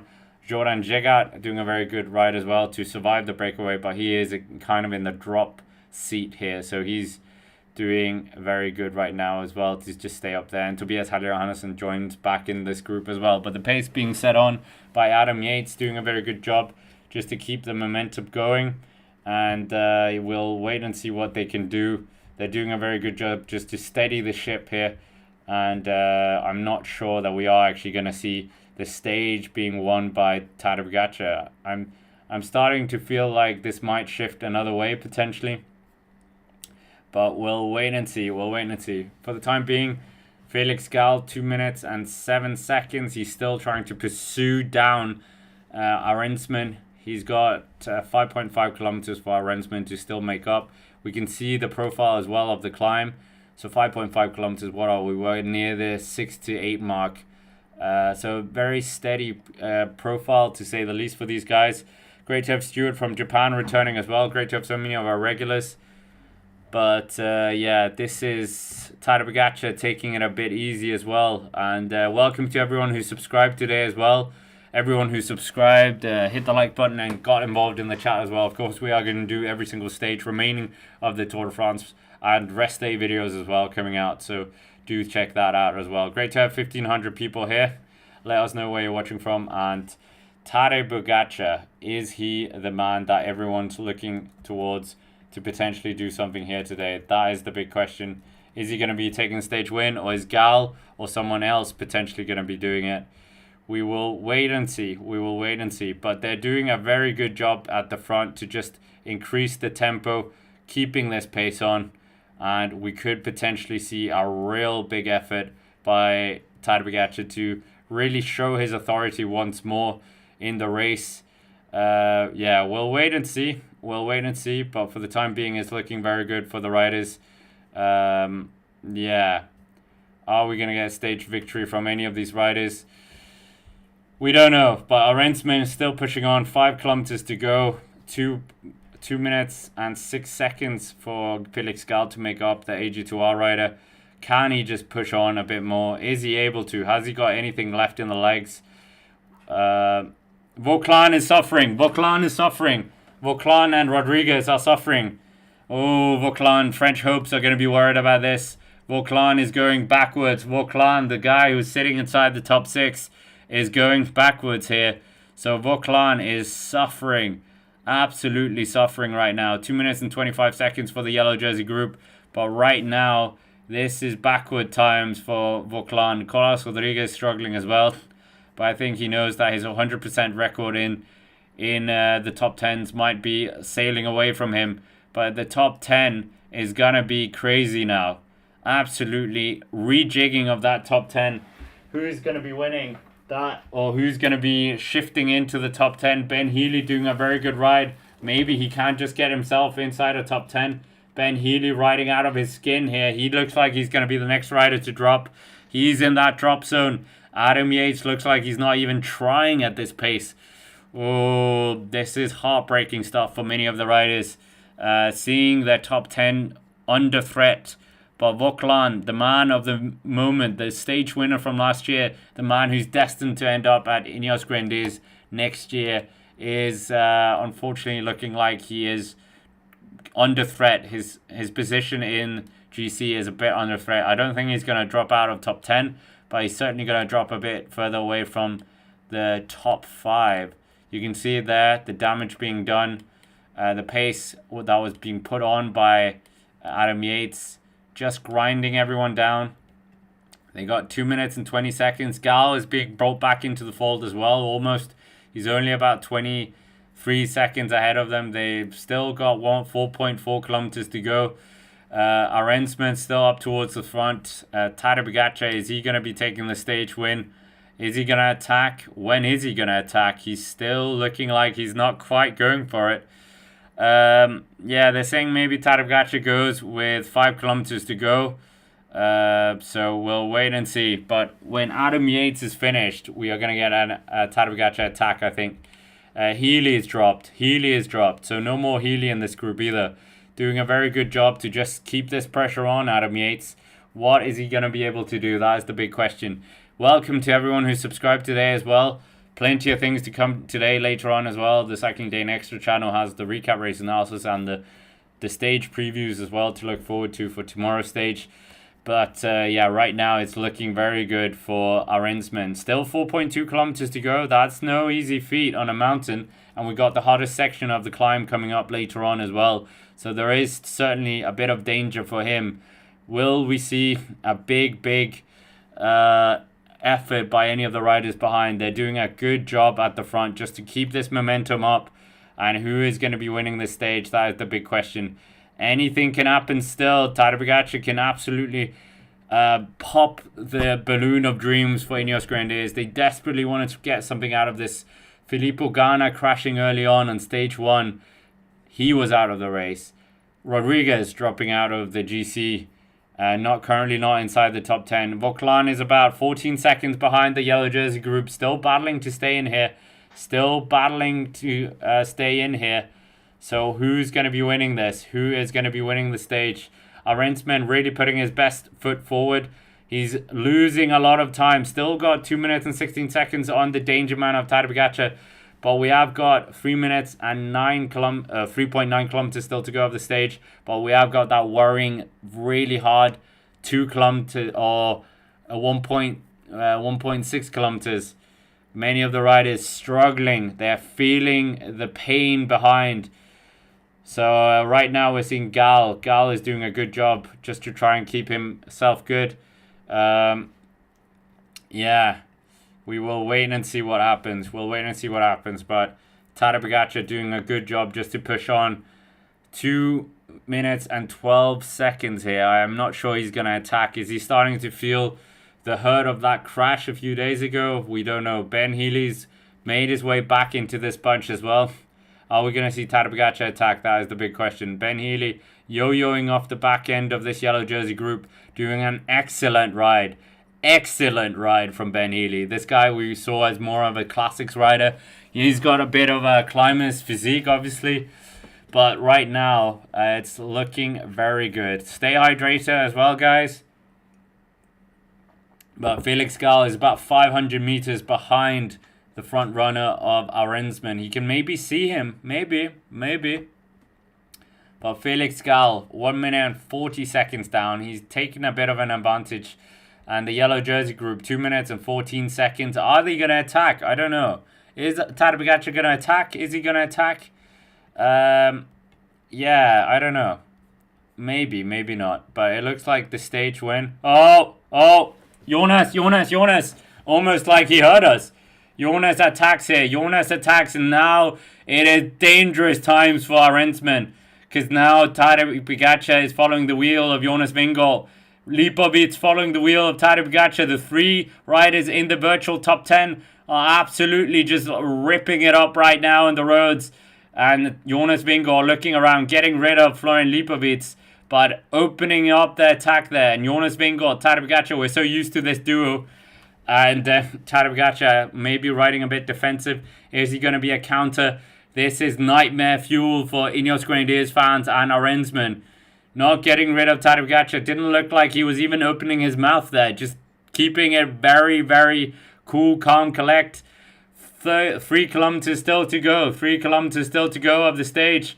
What is going to happen here? What is going to happen? But Oscar Onley goes out the back. Oscar Onley goes out the back now. What is he going to be able to do, the Scottish rider? He's doing a very good Tour de France, this guy. Absolutely living up to an absolutely incredible rider. But Florian Lipovic, a breath of fresh air this year as well, is just riding back to Jonas Vingegaard and Tadej Pogacar. What an incredible ride from Florian Lipovic, the former cross-country skier, doing a fabulous ride just to do everything to get back into this. Florian Lipovic is a credible third-place contender now. This podium position is looking more and more like reality right now. They're 1 minute and 49 seconds down on Rensman. They've got about 8 seconds to bridge up to Felix Gall. So I think Felix Gall's moment out towards the front is going to be over momentarily. But they're doing a good job here, Jonas Vingegaard and Tadej Pogacar. But he's not getting rid of Tadej Pogacar. They are getting rid of their other rivals, obviously. But these two riders, I don't think they're going to be separated on this climb, maybe. Potentially not. Felix Gall will see the sight that nobody wants to see.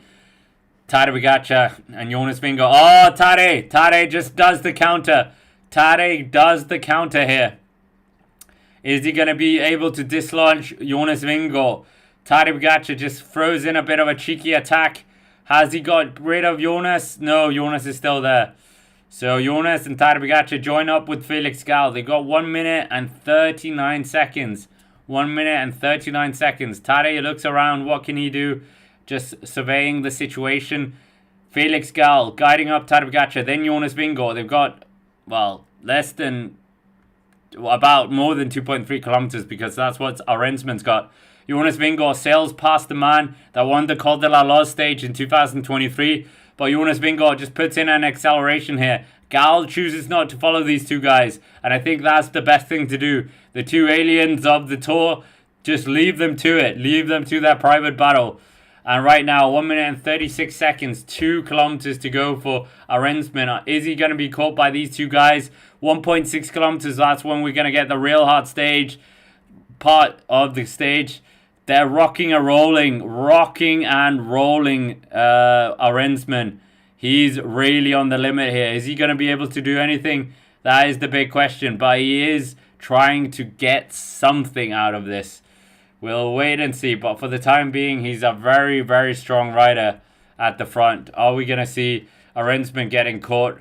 We will wait and see. But Gall, his day in towards the front is over. But Jonas Vingegaard trying, attacking, but not quite working. Must be so demoralizing demoralizing for Vingegaard and Ismail Bike, trying but just not able to get rid of him.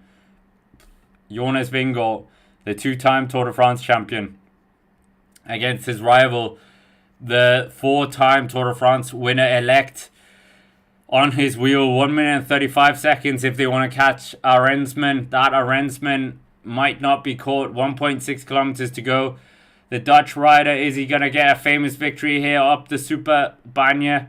We will wait and see, but it is looking very close between the riders. They're absolutely just electric right now. Jonas Vingegaard trying to up the pace even more, doing his best just to, I don't even think they're interested in the victory. This is almost just marking duties at the front right now. They've just got themselves into this unique position where they're sitting by themselves and no one really able to threaten them.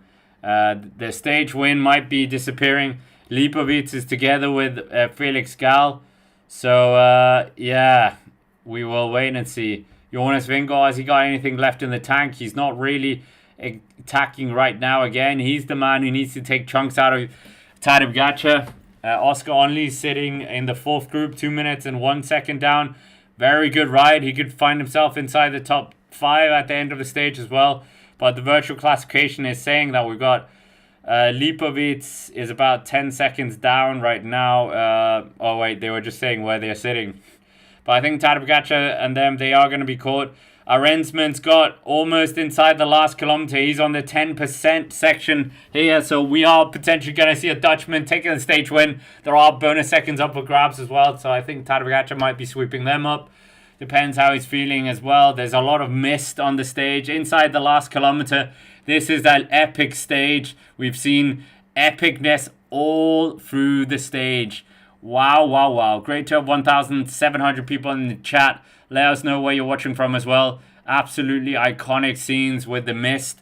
The two best riders in the stage. But Arensman looks like he is going to be taking this stage win potentially. He's got less than 800 meters to go almost. And right now, we'll wait and see what happens. But for the time being, they're getting very close to that finish as well. Arensman absolutely riding on the limit. What a ride by him. Doing everything he could to do this. Arensman saving Ineos Grenadiers bacon a bit here. Tadej Pogacar not really attacking Jonas Vingegaard. Just knowing he has his rival where he wants him. He's on the wheel. He knows he has the better punch. They've got 1 minute and 23 seconds to make up. I don't think that's going to happen. But right now, Tadej, I think he is going to take the bonus seconds. I think he's just going to step off Jonas Vingegaard and he's going to extend his gap. He's got more than 4 minutes. I think he will extend. They come inside the last kilometer, these two. It also means Tadej Pogacar is going to take mountain points as well. He's not going to take the 20 points, so that's a bit of a happy news for Lenny Martinez. But I'm glad I didn't put any money on Tadej Pogacar winning today. But 1 minute and 33 seconds for Lipovic as well to make up. They can almost see the Tadej Pogacar Vingegaard duo, but they're not able to bridge up. Arensman sees flags everywhere. Those flags need to get out of the way for him. 400 meters to go for him. 400 meters to go. Is he going to be able to finish it off? He's got 1 minute and 20 seconds of an advantage. Is he going to be able to win this? This will be the purest success. He'll be so tired, but it will be glory. He will have taken one piece of the 2025 Tour de France home with him all the way to, I presume, the Netherlands or Monaco probably, or Andorra, wherever the cyclists live. But right now we're seeing 300 meters to go for him. This will be absolutely electric. The man riding out of Ineos Grenadiers, he changed to Ineos in 2024 or 2023 even. Finished in the top 10 twice in the Giro d'Italia. Has been top 5 in the Vuelta a España. Tasted success in the Vuelta in 2022. And now he's going to be tasting success in the biggest Grand Tour, on the biggest scene. He tried. Ineos Grenadiers went backwards a few days ago, but now they are going to be the ones taking a stage win. It's not been a good stage. It's not been a good Tour de France for them, but here they are. Try again, and here it looks like their Dutch rider their new face of the team, 25 years old, from the Netherlands, is going to be adding another mythical win to his race. What a win. Absolutely incredible. Ineos Grenadiers take the win. Arensman wins stage 14 of the Tour de France 2025 on this Luchon Superbanya. Jonas Vingegaard, he's just looking behind Tadej Pogacar. We know he has the better kick out of the two of them. He doesn't often lose in a 1-to-1 against Jonas Vingegaard, only on that stage 11 last year. But right now, Tadej Pogacar, Jonas Vingegaard, these two have won every single Tour de France between them since 2020. Are they going to be able to do that this year again between the two of them? Felix Gall and Florian Lipovic doing the best to try and do something here behind. They're outside the time of the Netherlands winner of Arensman. What a win from him. Tadej Pogacar, Jonas Vingegaard just looking at each other. What is going to happen? That is the big question. Tadej Pogacar, Jonas Vingegaard, head to head. Tadej opens up. Jonas Vingegaard, is he going to be able to respond? No, Tadej Pogacar, I think he's got the better of Vingegaard there. Kicking for the line. Jonas Vingegaard losing the bonus seconds and might just lose some seconds as well. There's a bit of a gap here. I think Tadej Pogacar is going to be able to gap his rival. Jonas Vingegaard, why are you sitting up? You need to go for it. Oh my goodness. Jonas Vingegaard just losing a bit of time there. Reluctantly losing more time. But it looks like Felix Gall is going to take 4th place. Florian Lipovic coming to take 5th place as well. We'll get you the top 5, the top 10 as well before we scurry off. Do the recap race analysis as well here of the stage. What a win. What a win by Chairman Arensman. Superb victory, saving Ineos Grenadiers' bacon. And of course the big story, Remco Evenepoel not in the race anymore. So do check that out as well in the chat. The video on the Cycling Dane Extra channel already up, with magic from our editor, one of our editors. I'm an editor as well, but Jack finishing that as well for us. But what a stage. I mean, we're waiting for the top 10. We'll get you the top 10 of the GC as well before I scurry away. Yeah, let's just get another poll going as well. Are we going to see Florian Lipovic take that 3rd place? It looks like maybe that will happen, but the old Team Sky, they take a stage win. How many more stages will Pogacar win? So that's a good question as well. Will it be 0? Will it be 1? Will it be 2? Or will it be 3 or more? We can say 2 or 3. Or will it be even more? Oh no, that's too much. Let's say 2, 3. There we go. But yeah, we'll get the top 10. Very, very good, interesting race. Of course, we'll see if Jonta Milan and them do actually finish inside the top 10. We're getting Tobias Hall Johannesson coming in towards the finish as well. See what he can do. But I mean, these guys, they're struggling a lot. Yeah, this is Kevin Vauclain battling to the finishing line as well. What is he going to be able to do? A lot of these guys really just trying their best to keep this pressure on, doing a very good job.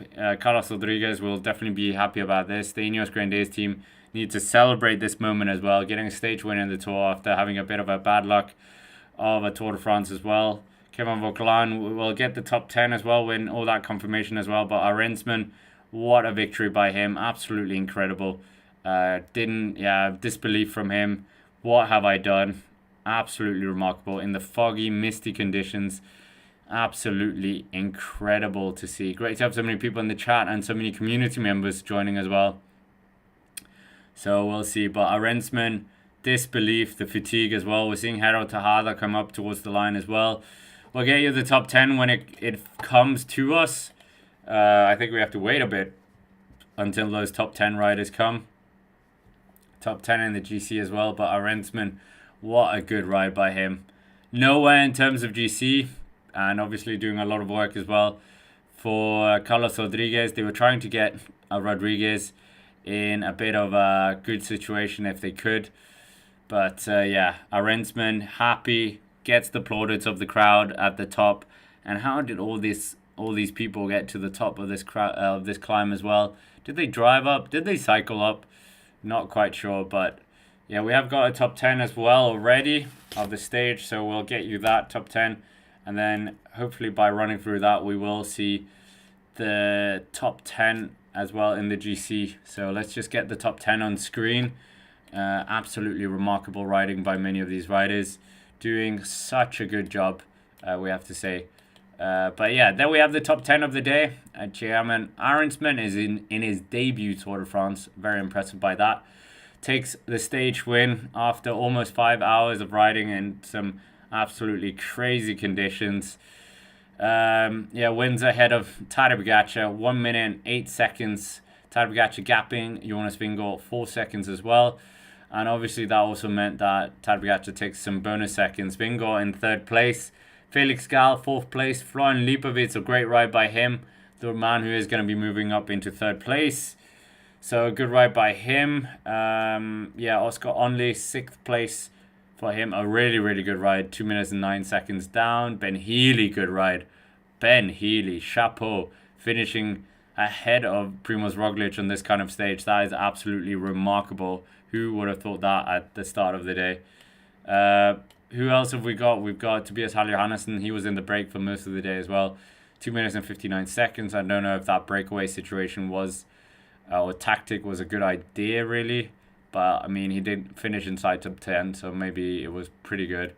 Vauclain, 10th place, so he battled his way to 10th place. Carlos Rodriguez in 11th place as well. We will just get the GC as well. They've not quite updated the situation now, but I think Oscar Onley's moved up into 4th place.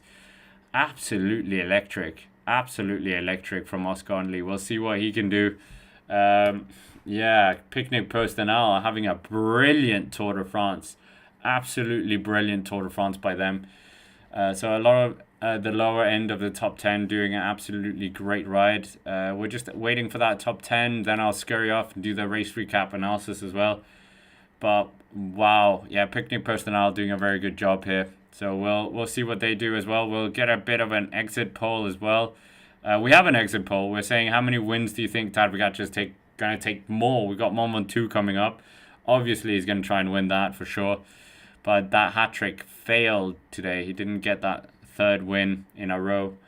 Lipovic's doing a very good ride as well. We're just waiting for that top 10. The GC, we haven't really got the updated version of that. It's coming shortly. Come on, Pro Cycling Stats. Arendsman, Ineos Grenadiers will be super, super happy about this.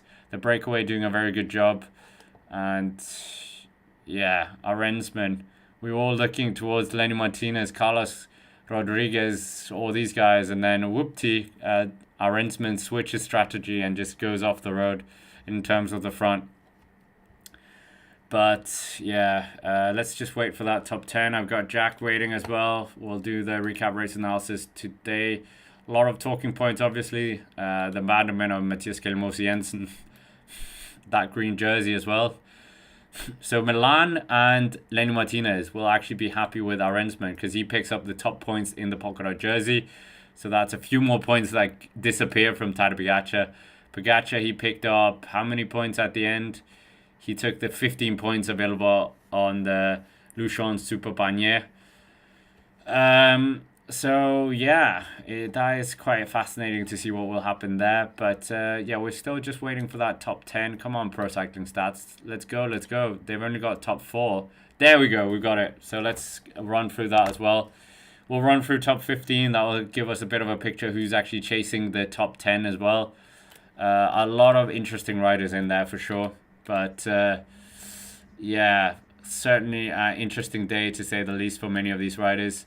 But here is the top 15 of this Tour de France so far after the stage. Who are we seeing? We're seeing some riders finishing right now as well. Lenny Martinez. No, Guillaume Martin is coming up towards the finish. So his yo-yo strategy hasn't really worked this year, unfortunately. We're 7 likes away from 500 as well. So smash the like button if you haven't already. But Tadej Pogacar leads, as we know. Jonas Vingegaard losing a bit more time. Florian Lipovic in 3rd place. Very good riding by him. 4th place for Oscar Onley, as we said. Kevin Vauclain. 5th place in GC, so he moves up 1 place despite losing time on the other riders. Roglic finds himself in 6th place. Felix Gall moves up 2 places to 7th place. Tobias Johannesson maintains that 8th place. Healy moves up into the top 10 again. Carlos Rodriguez gets inside the top 10. So, I mean, Ineos Grenadiers are having an absolute field of a day today. Jordan Jega just outside the top 10 in 11th. Ben O'Connor is doing very well, half an hour down, but he's in 12th place. Narvaez moves up into 13th, but Narvaez is having a great Tour de France. Arensman up into 15th. Simon Yates in 14th, and then Yates in 15th. So, I mean, that was an absolutely exhilarating stage to some respect. So make sure to subscribe to the channel, hit the like button as well if you haven't already, and do let me know who you think is going to win tomorrow. We got the preview coming up on the Cycling Day and Extra channel as well. And if you haven't already, head over to the Cycling Day and Extra channel and check out the little monologue about Remco Evenepoel abandoning as well. So Remco Evenepoel out of the race, that's going to be a big talking point as well. But until next time, thank you very much to every single one of you who have joined in. I'll see you all again tomorrow, and I'm going to head over, do the recap race analysis with Jack, and that will be available on the Cycling Day podcast and the Cycling Day Extra channel here on YouTube. Bye.